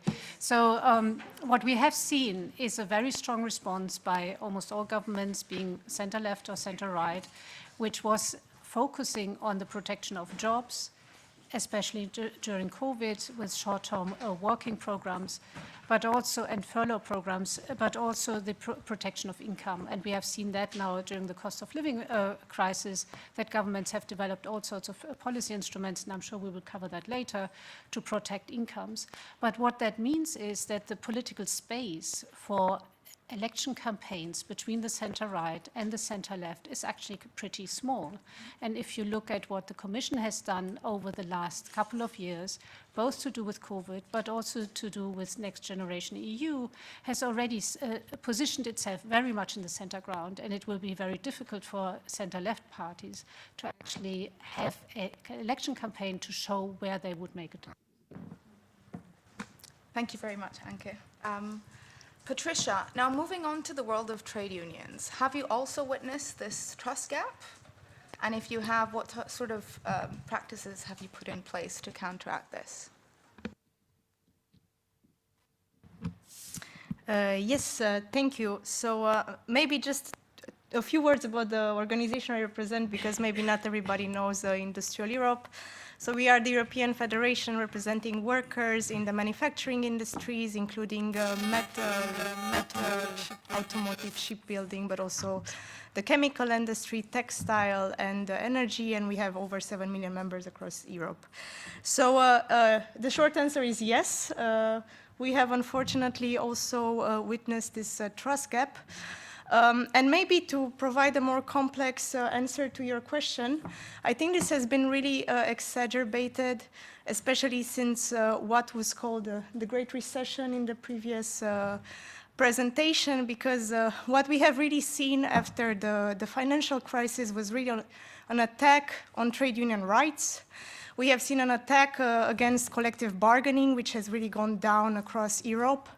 And it has been increasingly more and more difficult for trade unions to get in touch or to stay in touch with the workers they represent, especially in the countries where the Troika has really limited trade union rights, like Greece, Romania, what have you. So this has definitely played a key role, together with the social crisis that many workers have witnessed, especially since the financial crisis. Trade unions, of course, tried to limit the damage as much as possible, but it was more and more difficult. Coming maybe now to the future, because we are to the present, we are seeing small improvements also from the side of the Commission. Some mistakes that were done through the austerity are currently trying to be repaired, for example, through the directive on adequate minimum wages, especially the part on collective bargaining. There we do see a bit of an improvement in this sense, but it is difficult for unions in an unfriendly political climate to really do their work as they could do. But to end on a positive note, we do see many organizations really trying to address these problems. So, for example, one of our members, IG Metall, was really trying in Germany to address this problem of trust, to address the concerns that workers might have, the ones who might be attracted to some of these more right-wing parties, really in a dialogue, so not to alienate people, but try to explain to them what the problems are and to try to mobilize them as part of trade unions and the trade union values in their collective bargaining struggles. But we see the same in Belgium. FGTB, for example, is also doing trainings. CGIL in Italy, Comisiones Obreras in Spain. Not only these are really a few examples. of trade unions who are providing training and who are really actively campaigning against this trust gap and trying to promote our trade union values against the delineating values of the far right. Excellent, thank you very much. Torsten, now moving much more concretely on policy. So cost of living crisis is disproportionately affecting the living standards of workers, especially of low-paid workers. How is this happening, and can you explain perhaps the mechanisms that are behind this? Well, first of all, hello. Thorsten Müller from the European Trade Union Institute. I don't need to explain my organization. I'm in that privileged position. Yeah, how does that come? I think, first of all, one of the key indicators for the erosion of purchasing power of the workers during the cost of living crisis was the real wage development we saw in 2022. And there we really saw a historic drop of more than 4% in the EU. Also, this was unevenly distributed in some countries like the Baltic states, Estonia and Lithuania larger. But what we saw was that in only 2 countries we saw real wage increases. So there was a huge erosion of purchasing power, and obviously low-wage workers were even harder hit, and partly also because they spent more of a larger proportion of their income on essential goods and services, energy, food, transport, housing. So in that respect, they were even harder hit by this problem.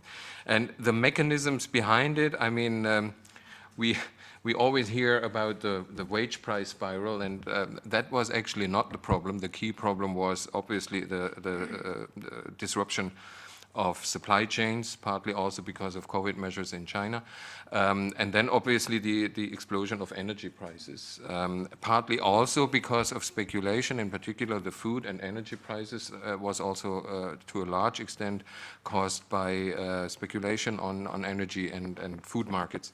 So in that respect, wages have to play actually an important role in compensating this erosion of purchasing power.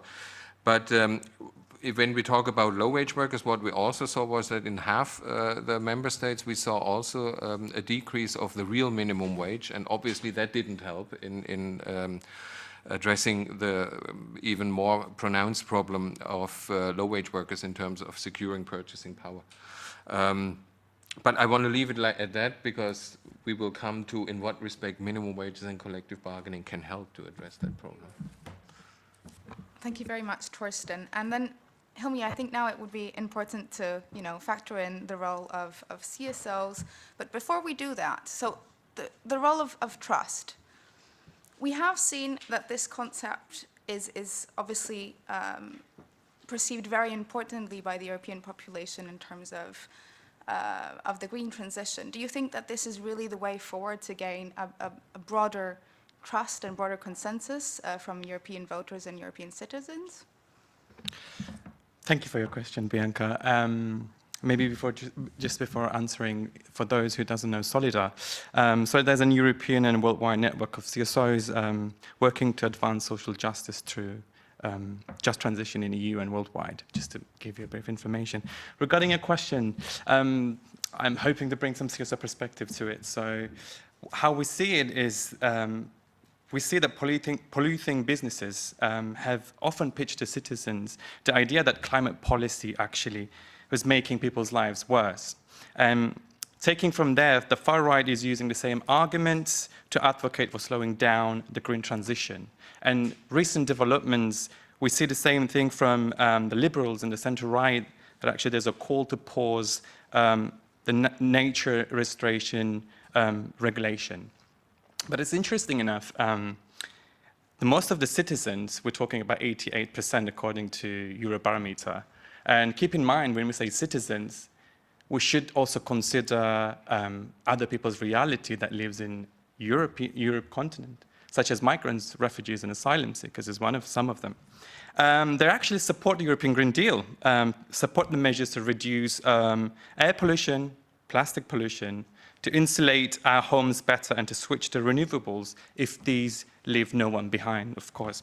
But however, when we look at almost half of the citizens, 50% of the citizens are skeptical that the access to sustainable products actually will be fair and inclusive, especially for the marginalized groups.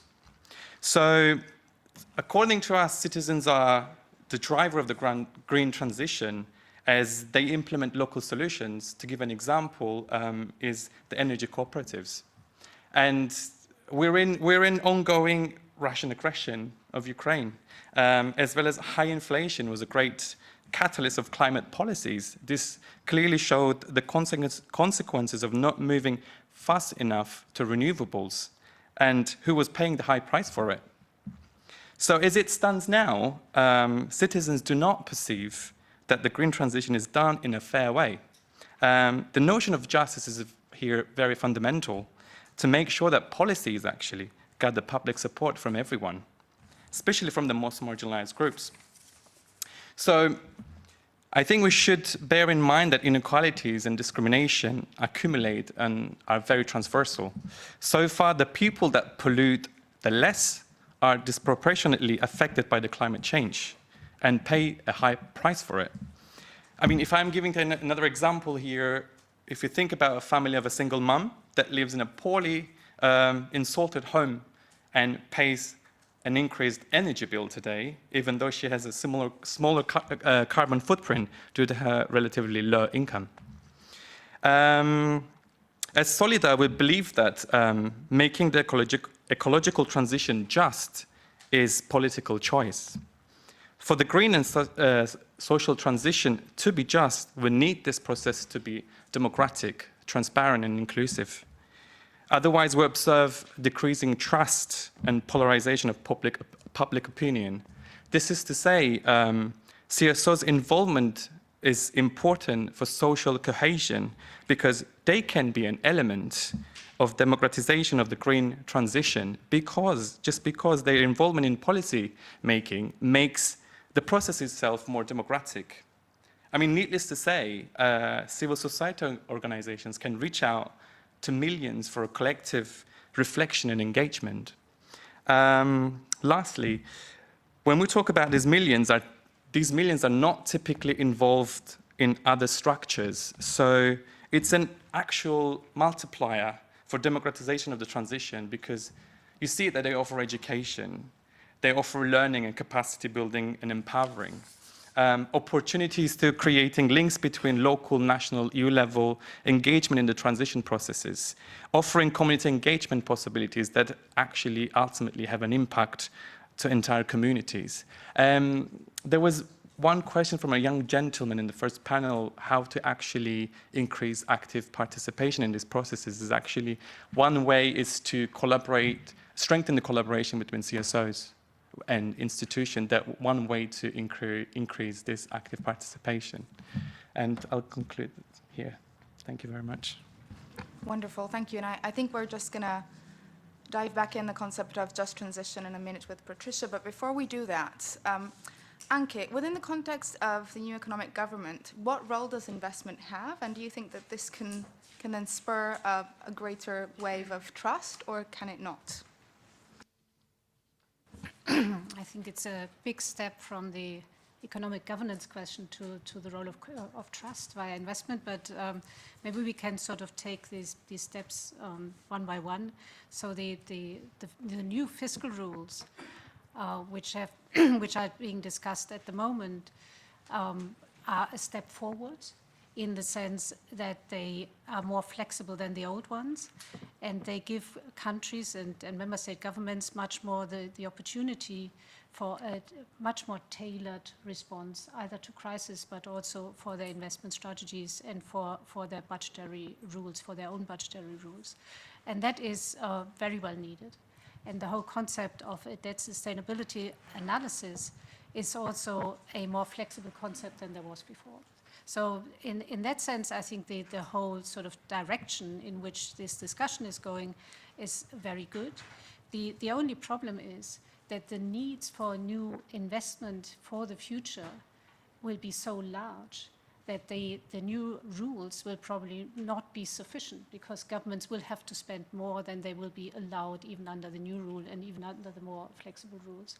And that has to do with investment for the Green Deal. That has to do with climate investments. It also has to do with climate mitigation investments. So it's not just decarbonization, but it is also mitigation, responses to more natural disasters, as we have seen in Italy, as we have seen in Germany before. So there will be much higher requirements for government spending, either to deal with natural disasters or to make new investments for decarbonization, either in the transport sector or in the building sector or in others, or in the social infrastructure sector.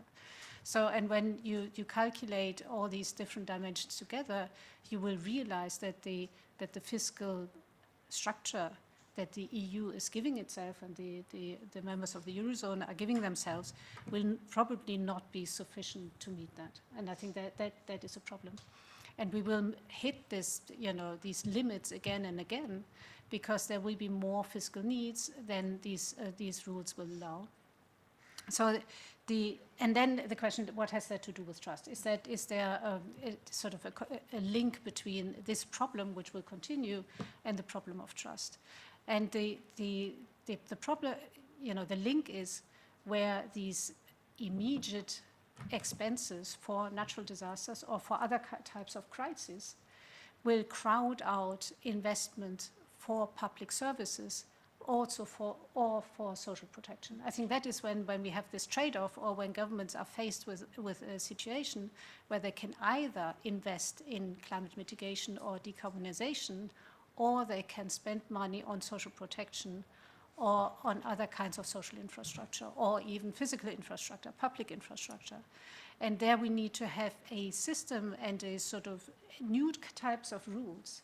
How can we take a decision in that environment? Who will finally take the decision? And are there certain types of investment which will be protected and which will be safeguarded and taken out of the equation to say we need certain investments into public infrastructure and in climate policies, which we cannot discuss in the same way under the fiscal rules as we discuss other spending, other forms of spending. And I think this discussion is only in its beginning, as I understand it. This discussion hasn't been finalized, but that will be important to protect levels of trust, because if you then have sort of more short-term decision-making, because governments do not have the fiscal space to invest and do not have this fiscal space to invest in social protection, then citizens will sort of also lose trust in their governments. I think that is the challenge we face. Thank you very much, Anke. Patricia, then going back to the concept of just transition, you've just had your midterm conference. You have laid out 5 political priorities in your action plan, and one of the priorities that you've laid out is the European Framework for Industrial Solidarity. What does this mean? And perhaps you can tell us a little bit more about how does this relate then to the overall arching concept of just transition. Yes, thank you. Actually, this demand stands already for a longer time. It came especially when the cost of living crisis and the energy crisis was really unfolding, especially in December. And that's when our executive committee adopted this position. Essentially, it builds on the positive example of what happened during the COVID crisis, and we already heard in the previous panel that when the Next Generation EU, a form of solidarity, was introduced, people's trust increased. So we were kind of demanding the same thing in response to the energy crisis. It was all the countries across Europe trying to struggle with this problem. So we were really asking for a solidarity-based mechanism to avoid that inequalities between member states are increasing, and to avoid that the countries who do have capacities to support their citizens and companies more do it, and the others who don't have nothing to do, and that would, of course, just jeopardize European cohesion. And of course, we have a lot of sub-demands when it comes to that, but I'm happy to share with you our position paper, and I don't think we have time to go into all of that, but we have been calling for a stronger European industrial policy now for many years. And when it comes to just transition, so we have been highly campaigning on a just transition. And what do we actually mean by just transition? It's essentially to really respond to this trust problem. What we mean is that we want that workers and their families, the communities who are going to be mostly affected by the measures of the Fit for 55 package, by the climate transition, we want that these people are involved timely in the anticipation and then also in the management of all these changes that are going to take place through their trade unions, because when it comes to democratic participation, trade unions are democratic bodies. Workers pay to be members. They know who they are members of. Workers vote on the positions that trade unions adopt. It is a very, very democratic body which is fundamental to democracy across Europe. And that's why we would like the European Commission to put forward a legislative measure also on just transition, because so far we only have hard measures when it comes to the climate goals, which we fully support. But we have recommendation when it comes to the social aspects. So why can we not have also legislative measures to really ensure that the people who are going to be most affected are going to be involved in how this is going to be managed? And of course, this comes in connection to putting enough money, enough funds. It builds also to what Anke has been saying. The fiscal rules are definitely not going to encourage it if it stays the way it is. So we want more funds with social conditionality. And social conditionality means that public money should only go to companies that respect collective bargaining, social dialogue, who really involve their workers in information and consultation and participation, and who also offer training. We are in the European era of skills, training, lifelong learning, apprenticeships. We should not fund companies who are not respecting this, and we have seen that in the US this is possible, so why isn't it possible in Europe? And last but not least, we also want the EU Just Transition Observatory to really measure also the qualitative aspects of the transition, not just quantitative aspects, so when it comes to quality jobs, training, etc., workers' involvement. That's it. Thank you very much. And Torsten, I have a question for you on minimum wages. You have worked extensively on the minimum wage directive, so this question comes quite naturally. How can statutory minimum wage, but also collectively agreed wages, mitigate the rising inflation?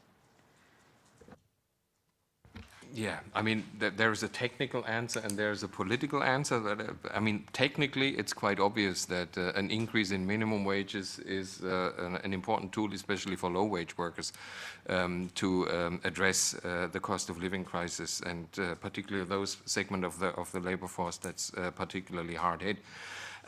But beyond these direct effects of minimum wages, of increasing the wages of low-wage workers, an increase in minimum wages also has so-called ripple-on effects through the wage distribution, because it will push up the whole wage structure to a certain extent, partly also because trade unions will start to renegotiate collective agreements in order to keep the gap between the minimum wage and the lowest wage group of their collective agreement. So in that respect, an increase in minimum wages also has a positive impact on collective bargaining. But I think the key tool to address the problem of purchasing power and the cost of living crisis is collective bargaining. I mean, we all know that collective bargaining generates a more equal wage distribution, and there is a wage premium in terms of collective agreements. However, I would also caution against the expectation that collective bargaining alone can address this huge increase in inflation. And I think that was very well recognized by many governments, because we always, in most countries, we had the mixture of public support in terms of income of workers and collective bargaining. And in terms of collective bargaining, I mean, what we saw in 2022, there were some quite innovative developments. I mean, in Belgium, we are in the country of indexation, and the ACV, my trade union, also has this campaign for indexation and Europeanize indexation. And we saw that in Belgium, for instance, the minimum wage was increased 6 times last year, and it really helped to address the cost of living crisis for low-wage workers.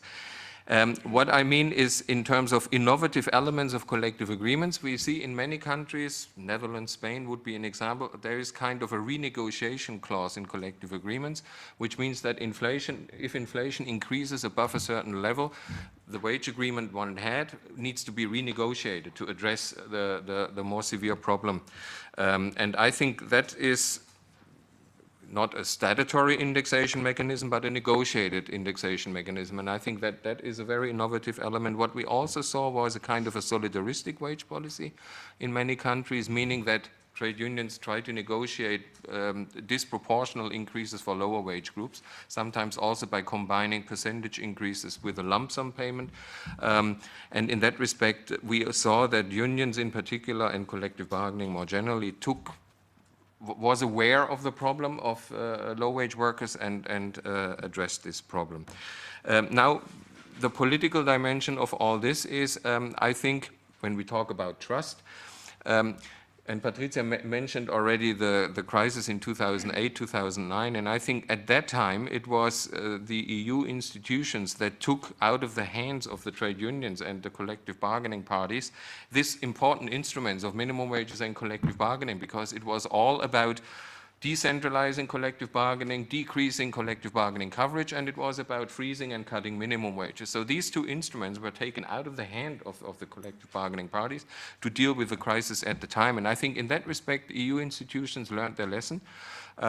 Because collective bargaining and wages are not seen as part of the problem anymore, but as part of the solution. Because we see this, I mean, you mentioned the minimum wage directive already.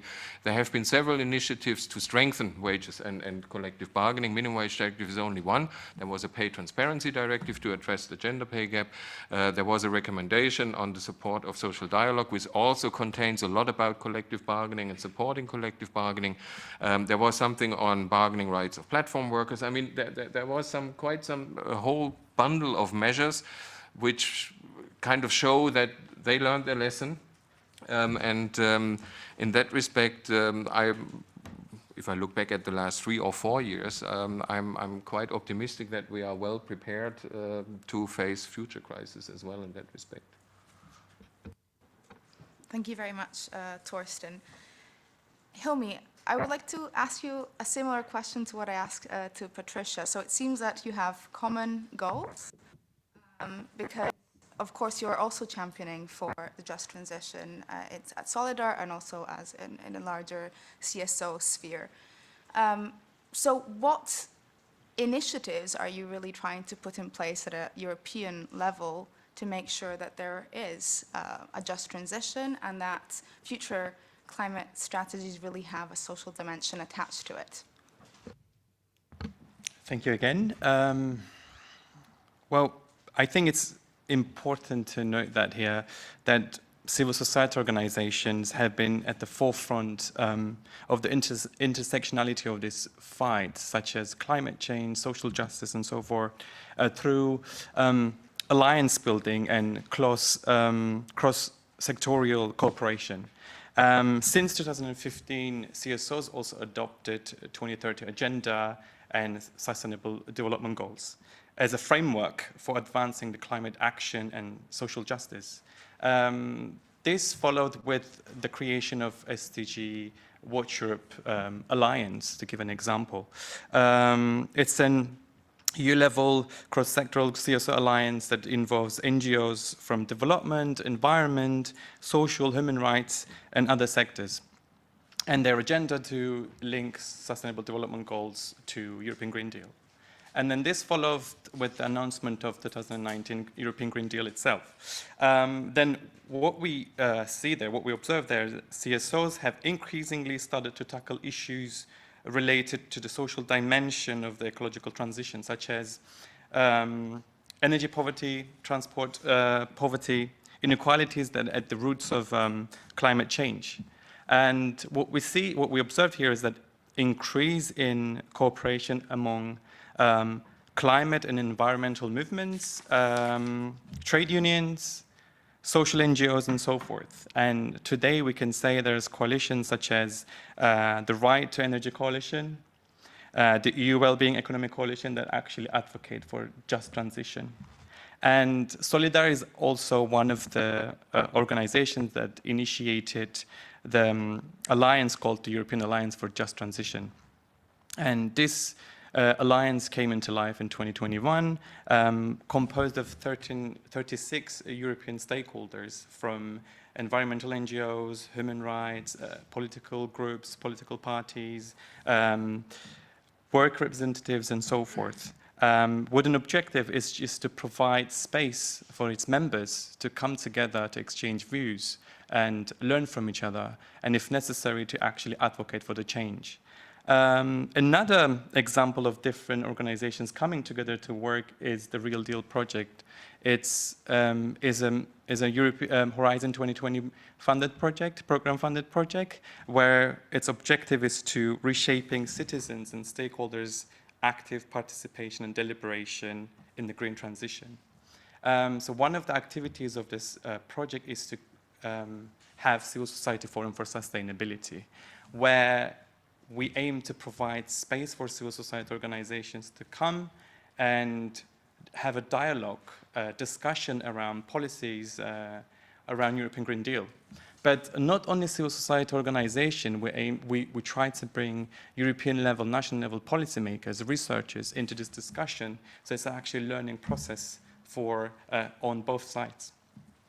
And one of the discussion topics of the forum was identifying the gaps of the current European Green Deal. And according to input we received from civil society representatives, that citizens' engagement is crucial for every stages of the European Green Deal. But however, when we look at the gaps, the input we receive is that there is no definition or meaningful definition of participation. And this process usually lacks accountability and transparency. And it's also lack, according to input we received from civil society representatives, that it's lack inclusiveness and representativeness. Just to conclude, and I will just touch upon what Patricia said, is it's true that civil society requires capacity building, funding, to actually strengthen this collaboration and have the citizens involved in these processes. So, yeah, thank you very much.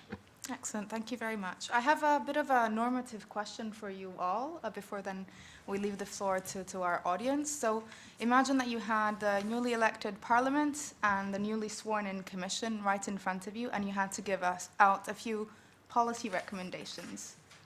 What would they be? Anke, perhaps you could want to go first. I think my main policy recommendation is to get ready for the next crisis. And that would be my policy recommendation also for today, not just for after the election, because it is quite clear that there will be more crises coming our way, and that has to do with climate change, but it also has to do with a very unstable geopolitical situation in which we're in. And I think what governments haven't really done so far is to get the intellectual capacity to actually anticipate crisis and think of what we need in order, for policy analysis, what kind of crisis there could be, what are the instruments which we have practiced in the last two crises, and we have quite good experiences with some of them. How can we improve them? So really sort of get ready for the next step, and I think the next step will be coming. And that is also the next step for the EU, because there will be a new need for broader fiscal capacities that will challenge the Eurozone, etc. So just get ready for it, get the expertise and do it. The second one is, and that coming back to trust and the socio-economic dimension of trust, is really have a set of policy tools where you know the distributive consequences and impact of particular policies when it comes now to climate change, because we are now in the process of implementing recovery and resilience funds, and these funds will facilitate some investments, and they might be positive investments and have positive effects. But think about and also get a tool a set of instruments ready, that we know what the distributional effects of these investments are, but also of other policies are, because then we can sort of understand it better. And what has changed, in this period compared to the previous period is not only that the EU has learned, as Thorsten has said, and they have learned from these sort of more neoliberal responses after the financial crisis and know that there needs to be much more of a sort of social buffer. But also, we now have so much more data, readily available for us, and that is more data just, because we can easily access a lot of data, but use this data for understanding what will be the effects in certain regions, in certain places, but also for certain groups, and so define these groups in terms of their vulnerability and think ahead of how we can protect them. I think these would be my 2 recommendations. Excellent, thank you very much. Patricia, would you like to go next? Yes, it would be to build, rebuild, or strengthen collective bargaining and social dialogue at all levels, especially at the sectoral level, and to really strengthen workers' rights to form or to join a trade union, as well as workers' information, consultation, and participation rights, because this is the best way to make sure that people, that workers feel involved in the political process, and to really address this problem of the trust gap.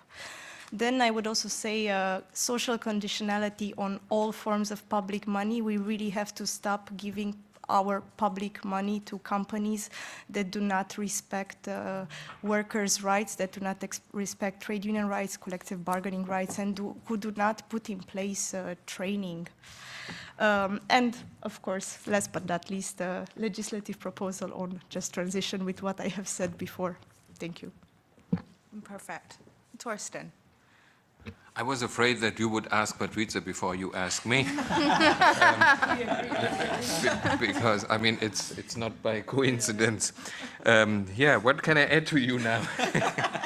No, but I think the more general advice or wish list would be that the European Commission in particular, but also the newly elected European Parliament and the Economic and Social Council pursues or continues pursuing the strategy they had in the last 3 and 4 years, because I really think that that led to quite substantial improvements in the social field, in particular collective bargaining and wages, the field I deal mostly with. But obviously, it would be kind of, I always think of a streamlining of these kind of processes and procedures across the different legislative proposals. I mean, why not open the Public Procurement Directive and get labor clauses in there, or that public money in terms of public procurement processes can only be given to companies that respect collective bargaining and trade union rights. So in that respect, I think keep going that way and don't repeat the mistakes of 2008, 2009 with a reversal to austerity policies and suppressing collective bargaining. And then, of course, what I really think very important is social conditionality, or as the ETUC often asked for, a social progress protocol, to really ensure that social interests have the same value and the same importance as economic interests. I think with that we would already win a big battle, and that would already be a big step forward. Yeah, but I want to leave it at that. Thank you very much, Thorsten. Hilmi, do you want to round up? What left to say? Yeah, maybe from a civil society perspective, I think it's very important that citizens and civil society's early involvement in these processes is very crucial for them to understand what just transition is all about and how can they actually contribute to it. We need to ensure that the outreach to marginalized, underrepresented groups, it should be done with a specific focus. What else I could say? I identified the gaps. The process should be more accountable and transparent, where civil society organizations can actually involve and bring the information from the field itself, because it's the civil society organizations working grassroots levels, local levels, that could actually complement to this transition. Yeah, I mean, to say all in all that social dimension and just transition is actually, if we want this to be just transition, should go hand in hand. And I'll conclude there.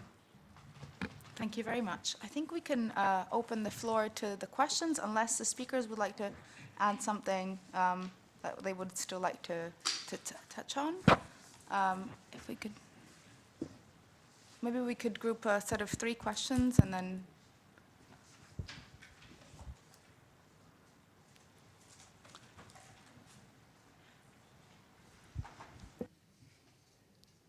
So, it's me again, encore une fois. Well, I'm Gabriel Pereira. I'm the student of Paris Panthéon-Assas.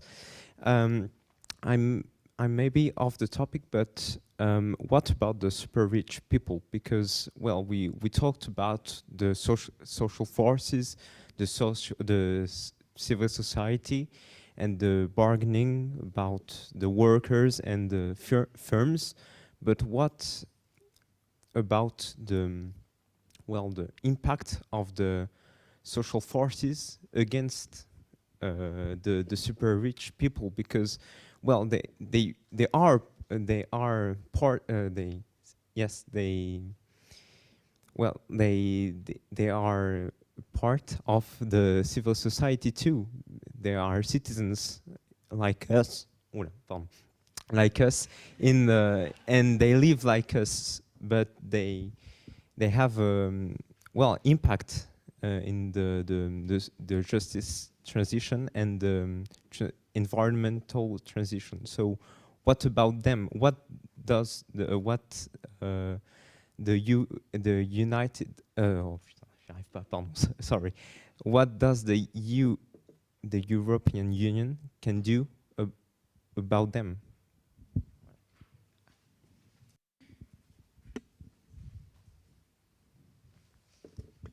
Thank you. Sotiria Theodoropoulos from the ETUI. Anke, I really liked your suggestion that we use the evidence that we have accumulated from recent crises on what works and what doesn't in terms of the distributional implications. I was just wondering, I think we would agree that what seems to be working was this additional financial fiscal capacity that has been created at the EU level. At the same time, this was created at a time when member states seem to have perceived, the shock of the pandemic as being something that had nothing to do with whether some governments had been, prudent enough or not with their public finances. It was an external sort of threat that affected all member states. Do you think that this trust gap that has been identified in the research and the possible consequences it might have for, I don't know, the rise of anti-systemic parties, do you think that this could mobilize sufficient support, especially among net paying member states, net contributor member states, so that we can hope to see, the extension of these measures, which seems to be, one way forward, even if the fiscal rules, end up in the best possible way they can end up, given the proposals we have at the moment.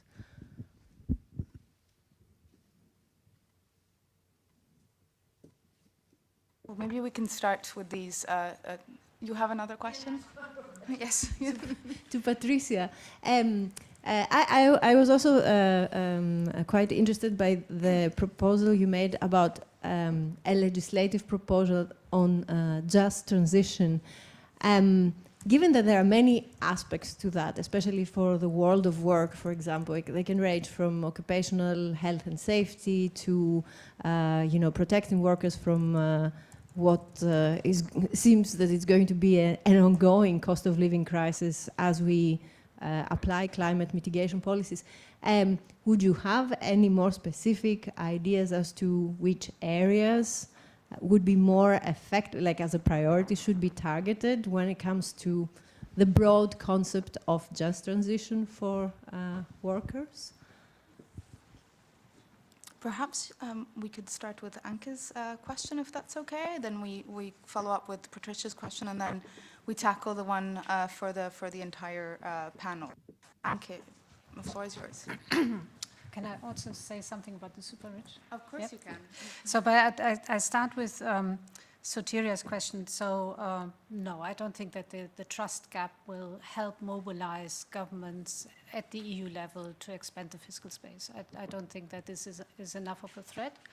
And I also think that we already see a difference between the COVID crisis and the cost of living crisis, that we are back to a scenario where member states say, you know, this is really your own fault that you are in this situation, so that, you know, there's a big variation of inflation rates, there's a big variation of the vulnerability in the energy crisis, and some of this is self-made. And so, you know, the sense of solidarity which we had in COVID is not the same in the cost of living crisis. And that already sort of makes it more difficult to come to an arrangement where we expand the fiscal space. So I don't think that will be good enough.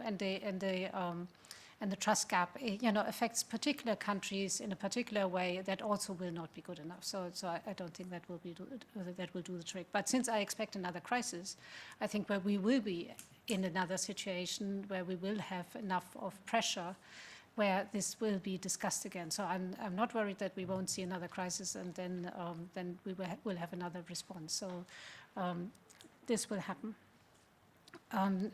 Just a little bit on the super rich, because I think it is a very fair question about sort of what do we do with the super rich, and that also links to the companies. You know, what is the contribution of firms? Because what we have seen in the cost of living crisis is that the poorest part of the society have really lost out, and they have seen real wage losses, and we see a decline in living standards. But at the same time, we have some companies which have made super profits, and we have also seen already in the COVID crisis that the super rich got richer, and that in particular some industries got rich. And one sort of knee-jerk reaction by the left is always tax the rich. You know, when is it finally the moment that we can tax the rich? They make a contribution, and we just need the laws, and we need to have a wealth tax or inheritance tax or various forms of taxes to make sure that the rich deliver. But then again and again and again, we see that even left-wing governments do not really act on these, even if they have them in their election campaigns. You know, once in government, it is very hard to implement legislation to tax the rich in a very effective way. And that has to do with the internal politics. It has to do with that sort of, it's not only the super rich who are worried about that, it's also the middle classes who are worried about that, because they all of a sudden fear, oh, if we have a wealth tax, it will be us who will be paying them, because the super rich always find ways out of it, and they will end up in the middle classes and not with the super rich. And that is sort of the political discourse you have. What I would suggest, and what I would like to see, is really to have a serious conversation with companies, either who have windfall profits and or also with super rich individuals in the European context, and also the context of the EU, to ask them, what is your contribution to the solution of the crisis which we are having? And that can be both the cost of living crisis, but also climate change. What do you propose is your contribution to it? Because you have the means, you have a sort of massive financial means, and we need to bring you in. They have to be brought into this discussion, and it cannot all be borne by the sort of lower half of the economic strata, but it has to be, they have to make a contribution there as well. So everything to do with public procurement, I think that is a good way to go, to say, companies have to also make some commitments to do with conditionality, etc. But beyond that, we should really ask them for their contribution. And that contribution can also be on the side of investment in innovation, for instance. How can you, in very concrete terms, can contribute to new forms of innovation within the context of the EU, and therefore help us to solve the crisis? I think that would be a conversation we should be having. Excellent, thank you very much. Patricia, so back to the question on, what does a legislative proposal on the just transition look like? What does it have to contain? Yes, thank you for the question. So actually, We have published our Just Transition Manifesto exactly 1 year ago. We have a very long version of it, but also a short version. So, and there we are trying to address this very complex notion of just transition. But maybe just in short, our idea is that we really want to enshrine in law this early involvement of workers through their trade unions in the anticipation and management of change, because it depends so much on each workplace and each region and each industry. That's why it's very hard to generalize a just transition for like in a directive, for example. But if you do make sure that you have this guarantee of involvement, then the social partners, and especially the trade unions, know they're supposed to be the organizations who know the people working there, they know the communities, they know how many people have to go on early retirement, how many people can be retrained to do what type of investments should be attracted in that region. So that's why we really start from this first idea of making sure that early anticipation and involvement in the whole process will be guaranteed, and then it's up to the experts on the ground to see what are the best solutions in each situation. Because unfortunately, so far we have seen some initiatives, especially for coal regions, but to be very honest, coal is only one sector that is going to be affected. The automotive sector, I believe most of us know somebody or have friends or family knowing somebody working in the automotive sector. So what's going to happen to all these people? Airspace, shipbuilding, textile, it is really the whole industry which is going to be affected, and that's why we need to make sure that we first win this mechanism to have the experts on the ground involved, and not some weird speculations and people who don't actually know the reality trying to give recommendations. Can I say something on the super rich as well? Yeah, so excellent question. I really, really loved your question on the super rich, because actually we have been running a campaign against the cost of living crisis, and of course really trying to send out the message that it's not the workers and the wages creating the current inflation, so the wage price spiral that has been going around, but it's actually a profit price spiral. If you asked us, it has been completely outrageous. The windfall profits made by companies in our sectors, especially energy, oil, but also steel, automotive, what have you, they have made massive profits by speculating and taking advantage of the crisis. Everybody was suffering except the super rich, so they're not people like us. But yeah. And they always claim that we need these profits because we have to invest in the transition. Well, I have just read this morning in the Financial Times that actually oil companies invested 1% of their profits in the transition. So that's why we do think that fair taxation is needed. Windfall taxes, I think the ETUC said once, for windfall profits. And we also need stronger collective bargaining, because in companies where we do have stronger collective bargaining, we do see that some of the profits are also shared with the workers that help produce them. We do see that companies are also engaging in dialogue with the worker representative to see what needs to be invested also in the modernization of the factories, in training, etc. And they don't just claim that they don't have money to raise wages or to invest. So definitely collective bargaining and fair taxation are two key instruments to address that. And we hope to see that in the next elections, but yeah, we will be pushing for that. Torsten and Hilmi, I think you still have the question on the super rich to answer.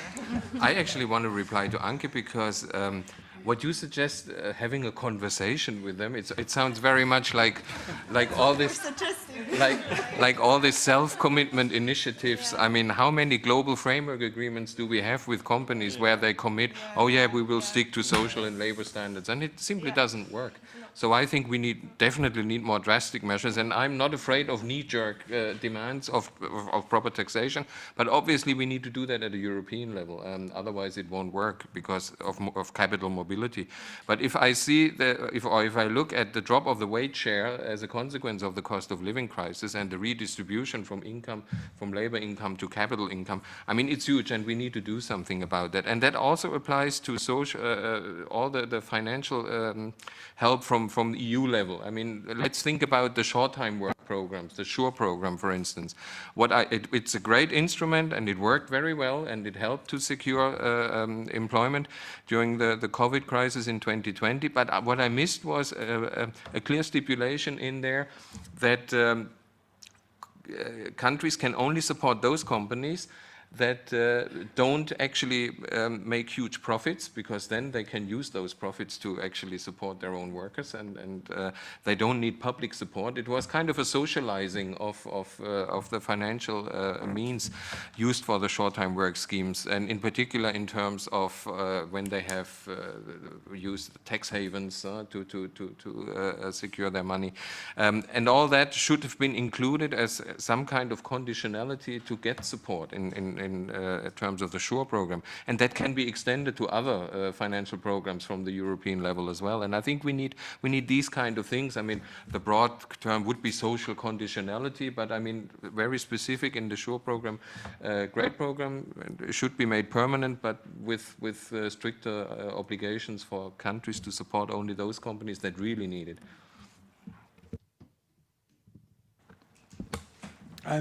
I know this question was directed to you, Patricia, and correct me if I'm wrong, but on the legislative proposal, I think we need eco-social directives on minimum income, directives on, what was I going to say? I forgot. Directive on, we need to ensure that social protection is increased and actually help workers to, protected from the effects of the just transition, losing their jobs. Directive on equal pay, I think, is also very important in this regard. If you don't agree, please intervene. So this was my just 5-penny contribution to it, but the rest I pretty much agree on the super rich concept. So yeah, thank you very much. Do we still have a few questions from the audience? Back in the back. Yeah. Daphne and Sophia.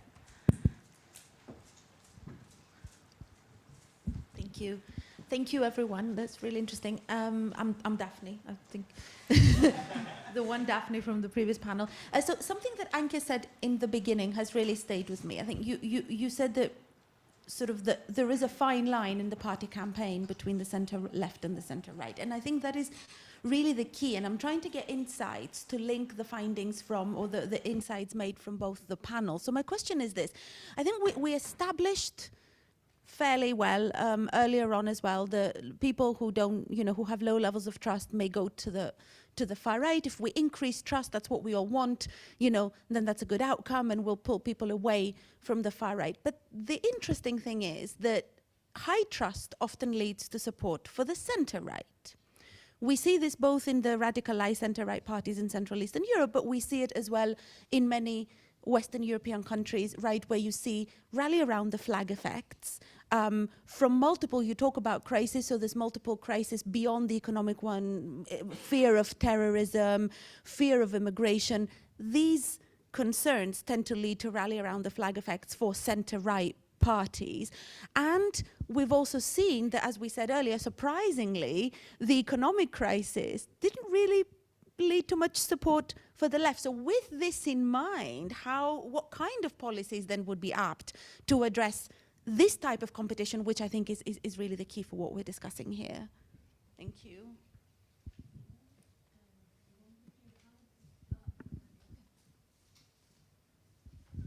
Thanks. I'm Johanna, working for FES, Friedrich-Ebert Stiftung in Vienna. And I'm also trying to link the previous panel with this one. And I only have the numbers for Austria, but and I'm trying, or I don't want to be cynical, but when you said that you wanted to focus on policies that reach the people at the very bottom who are working, I just recall that in Austria, for example, I think 1.5 million of the people, that's almost 20% of the people living in Austria, are not allowed to work to vote. And in Vienna, it's basically 60% of the workers who are working and living in Vienna aren't able to vote anyway. So if you're now suggesting policies that might help them, it probably might not turn out might not affect the turnout in the elections. So perhaps that's also why sometimes these measures are not really taken and or not implemented in the end or so, or not even promised in the first place. And then I also wondered what would be the very concrete policy projects that you would suggest, like something that you can really sell to people when you're campaigning in the street, not talking about a certain directive that might in the long run have a certain effect if the national governments implement something, but what would be the real immediate projects that you would suggest?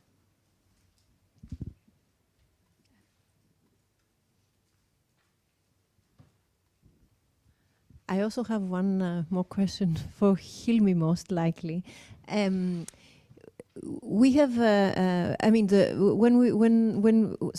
also to link to the previous panel, we saw that people at the trust gap seems to be among those at the lower income quantiles as opposed to those at the higher ones. So when we talk about disadvantaged people and about just transition also being about reducing inequalities, a lot of the policies suggested and promoted by the EU, and especially by instruments, crisis instruments that involve EU financing, have to do with investment in upskilling and reskilling, social investment, which I think we have seen from the past that sometimes these programs tend to leave out those people who are really marginalized, who do not have, the networks or the access to information that would show them that they may have, they could have access to such programs.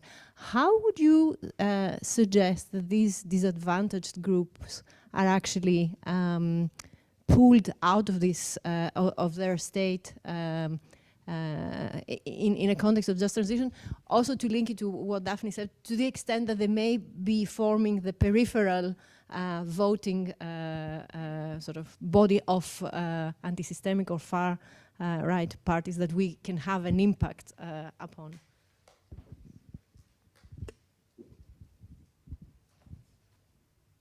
I just have one mini question to take on to that. Matteo Dressler, Foundation for European Progressive Studies here in Brussels.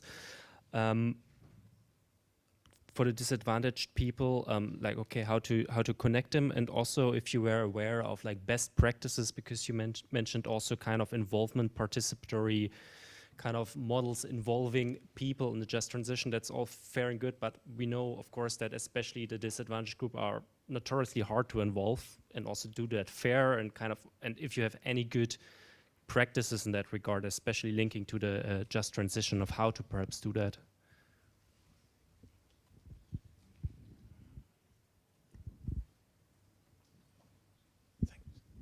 Thank you. Kalman Dejeri. I have a question to Patricia. You mentioned the windfall profit. Do you have, or your organization has any definition of what windfall profit means? I mean, compared to profit.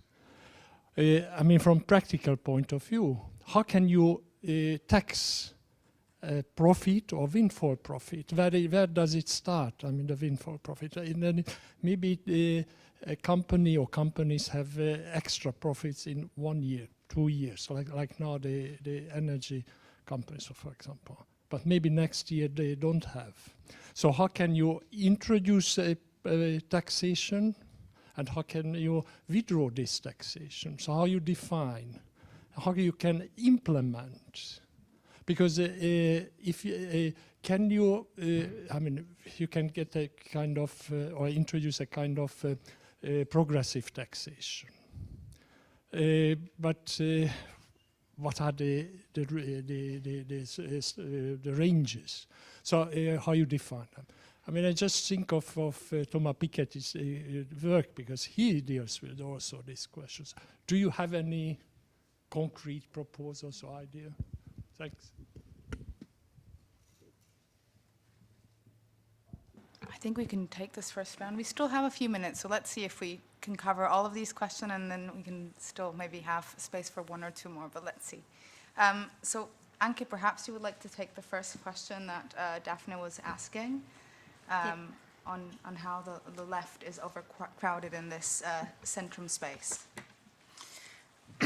Yes, I think you're right. I think in high trust countries we have a tendency that people vote for the center right because they already trust in the institutions. So what they worry then about is things like terrorism, migration, and things that the center right or public order is the center right is a sort of more of a protector than seen as the center left. I think I would say what the center left is should be focusing on is the quality of life, because there are many areas where public investment have been run down over the last 20 or 30 years, even sort of during austerity, and austerity has left its mark in all European countries, and where we have a deteriorating of standards in terms of quality of life, and that has to do with education, that has to do with investment in school, quality of education, it has to do with health, and it has to do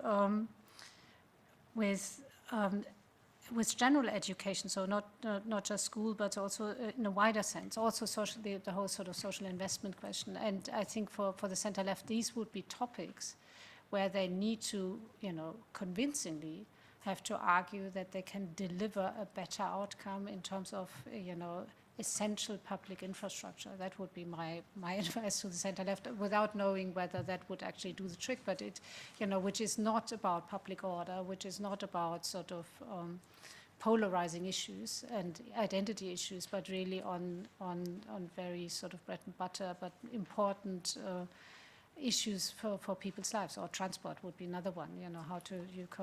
How can you organize a transition which relies less on individual transport, more on public transport, but which is still a high quality of transport? That would be my answer to that. Can I just say very quickly something to Thorsten about the sort of the conversation is a bit too nice a word. I completely agree. The idea behind that is really to say, we have massive needs of investment, and on the one hand, and this is not just public investment, but also private investment for certain goals we have and certain needs we have.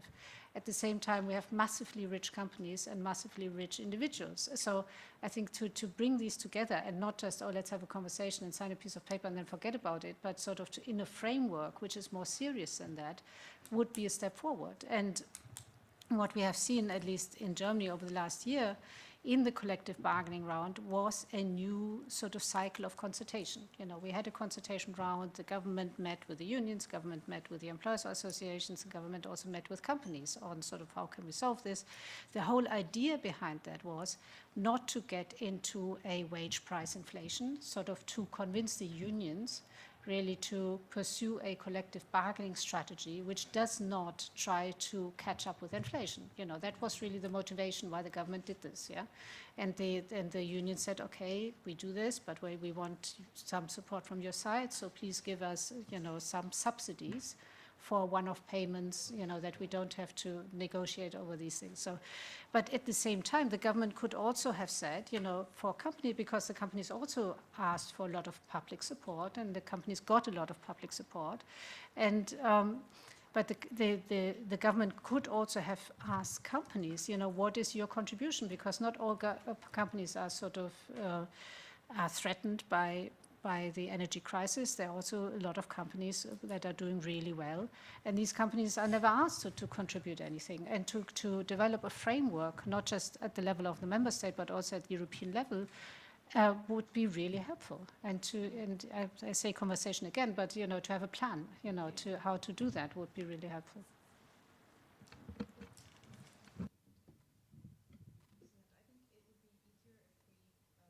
question that has been directly asked to someone, and then we go on with the rest. So, Hilmi, the question of Soteria was directed to you. So, trust gap among those that are on the very end of the income redistribution scale. So, what type of social investment, ALMPs, retraining policies can be put in place, and how would they work?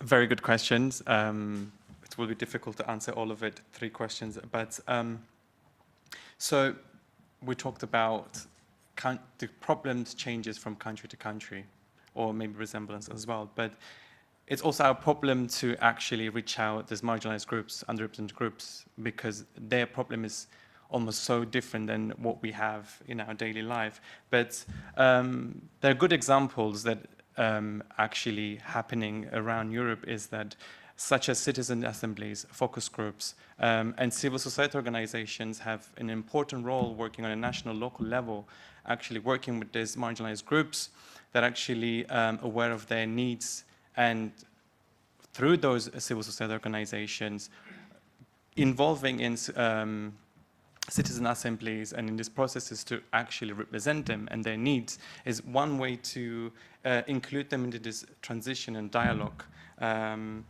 And then we as EU-level civil society organizations are the connection from national, local level to European-level policymakers. And we are, that's why, to give an example, Solidar as a member-based organization is our goal, vision to reflect their needs, their challenges at EU level to actually influence the policy making. I'm not talking about changing the policy because it's difficult, but at least influence the policymakers at EU level and bring these discussions to the political agenda as much as we can. And I believe there is no one answer to this, but strong collaboration with civil society organizations and those specifically working with marginalized groups and strengthening their capacity, funding is very important. One way to go through this that actually their challenges reflected in EU level through EU-based civil society organizations. I hope this one way somehow answer questions. And thank you very much. I think now it's a turn for Patricia on the question of profit sharing and taxation. So maybe you could tell us a little bit more about your campaign and what your thoughts are on this. Yeah, no, thank you. This was a very good question. And actually, I think this was part of the problem of why we could not really see governments putting very precise windfall taxes.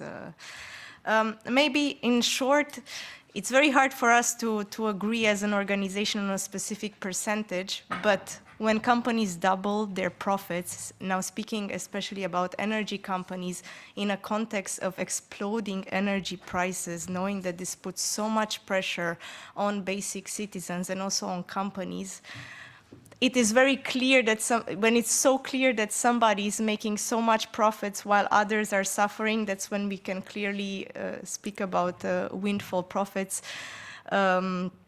And I think this was what we were also campaigning on. To be honest, on the instrument to tackle that, I think I'm a big fan of Piketty myself.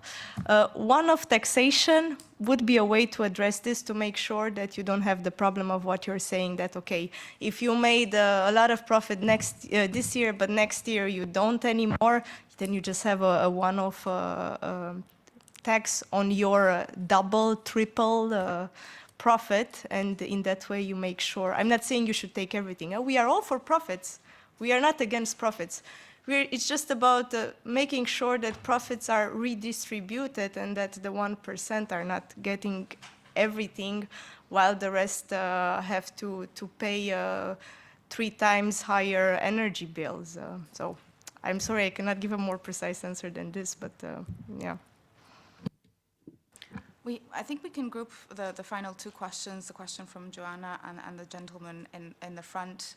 So what do we do with those people that are living in the EU that have no voting rights? And what policies can parties put in place to make sure that, 1, they are taken care of, and that, B, they're also appealing for the broader electorate? And this is it was an open question. If maybe one of you panelists would like to take this question on, that would be fantastic. I think it's very hard to answer the question of voting rights because it's so specific in each country, and it's a very, very sensitive topic on who has the right to vote and who doesn't.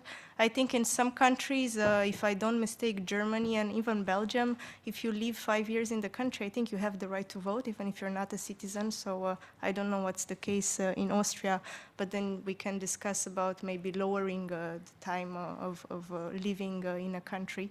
But that has a lot to do also with, I suppose it's migrant workers who you were referring to, because you spoke about workers who are leaving and don't have the right to vote, and then maybe measures to address workers wouldn't work. So one way would definitely be to speak about who has the right to vote and when.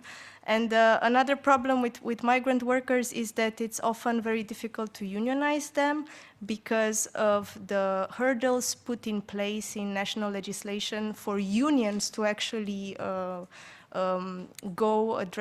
approach these workers and for them to become members. So again, it's a result on the many attacks on trade union rights that have been happening over years, and then we can discuss about how it can be easier to unionize these workers and to make sure that they can be involved. And I think there was also a question on concrete policy projects.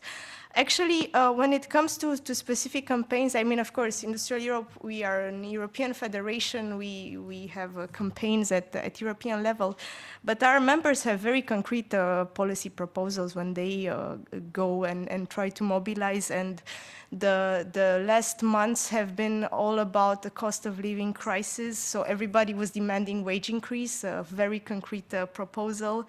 There are now some demands on working time reduction. I don't know if you've been following what's going on in Germany with the 4-day week. There have been concrete demands for the right to training, so that workers have the right to train, and it's then not up to companies to give this or not. If we look at Sweden with their recent collective agreement turned into a law.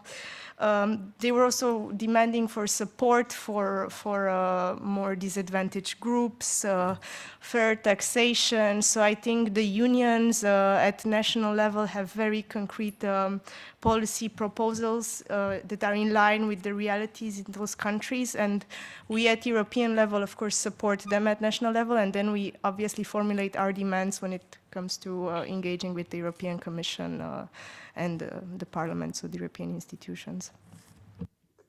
Excellent, thank you. I think Anke would have something to add on this. Just on the issue of citizens who do not have the right to vote. And there's in the social policy literature, there's actually quite an extensive literature about to what extent policies should be targeted or more universalistic. And we actually know the more targeted policies are, the more difficult is the political discussion or the contestation around these issues, and the more minimalistic these policies will be. So I think for the center-left, it should be always the strategy to have policies that are more universalistic. And if you have more universalistic policies, that means that you cover everyone in society, so that you don't have targeted, policies that go particular for the middle classes or the lower middle classes or just for vulnerable people, but that you really try to sort of broaden your constituency as wide as possible, because then you get less of a contestation, and that distinguishes the English-speaking, more liberal welfare states from the more sort of European continental welfare states, and you get bigger welfare states the more universalistics they are. And I think that applies also to migrant communities who do not have the right to vote, but who would benefit hugely if the welfare state was more universal, because it would apply to them. And you can do that without having a sort of toxic debate about sort of migrants' rights and migrants' access to welfare benefits if you just broaden out the whole policy to everyone and not just to a particular group. Thank you very much, Anke. I think, okay, we have one final question and then we wrap up. Go ahead.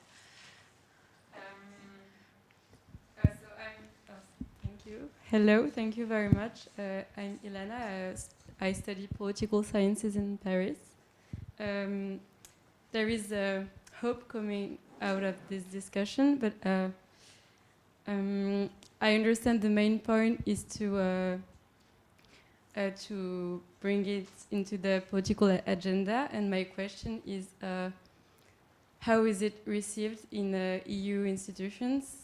And I understand there must be a lot of resistance, and how do you address it? I know it is very broad, but this is my question. Shall we have like a 30-second answer for each one of you, or would some of you want to take this question first? If I may to just briefly comment on that, it is true, there is this, the issue of migration, migrants, refugees, asylum seekers is always on a negative connotation. And what we, for us, what is important as a civil society organization is to continue advocating on this, regardless. I mean, because the purpose of advocacy is to remind the policymakers on a constant basis that this exists, and it will exist until they, more universally address it and find a solution to it. So, as a civil society organizations, for us, it's very important that we continue advocating, collaborating, and cooperating on this together, for strong advocacy purposes. Thank you very much. Torsten, would you like to add something? To that particular question? Yeah. No, okay. That's absolutely fine. Unless Anke and Patricia want to say something and add, I think we can just round up the second session. So thank you very much to everyone that has been with us. I think you should be able to find the recording of this event, of the whole event, on our website, if I'm not entirely mistaken, and all of the further details and presentations online on our website. Thank you very much.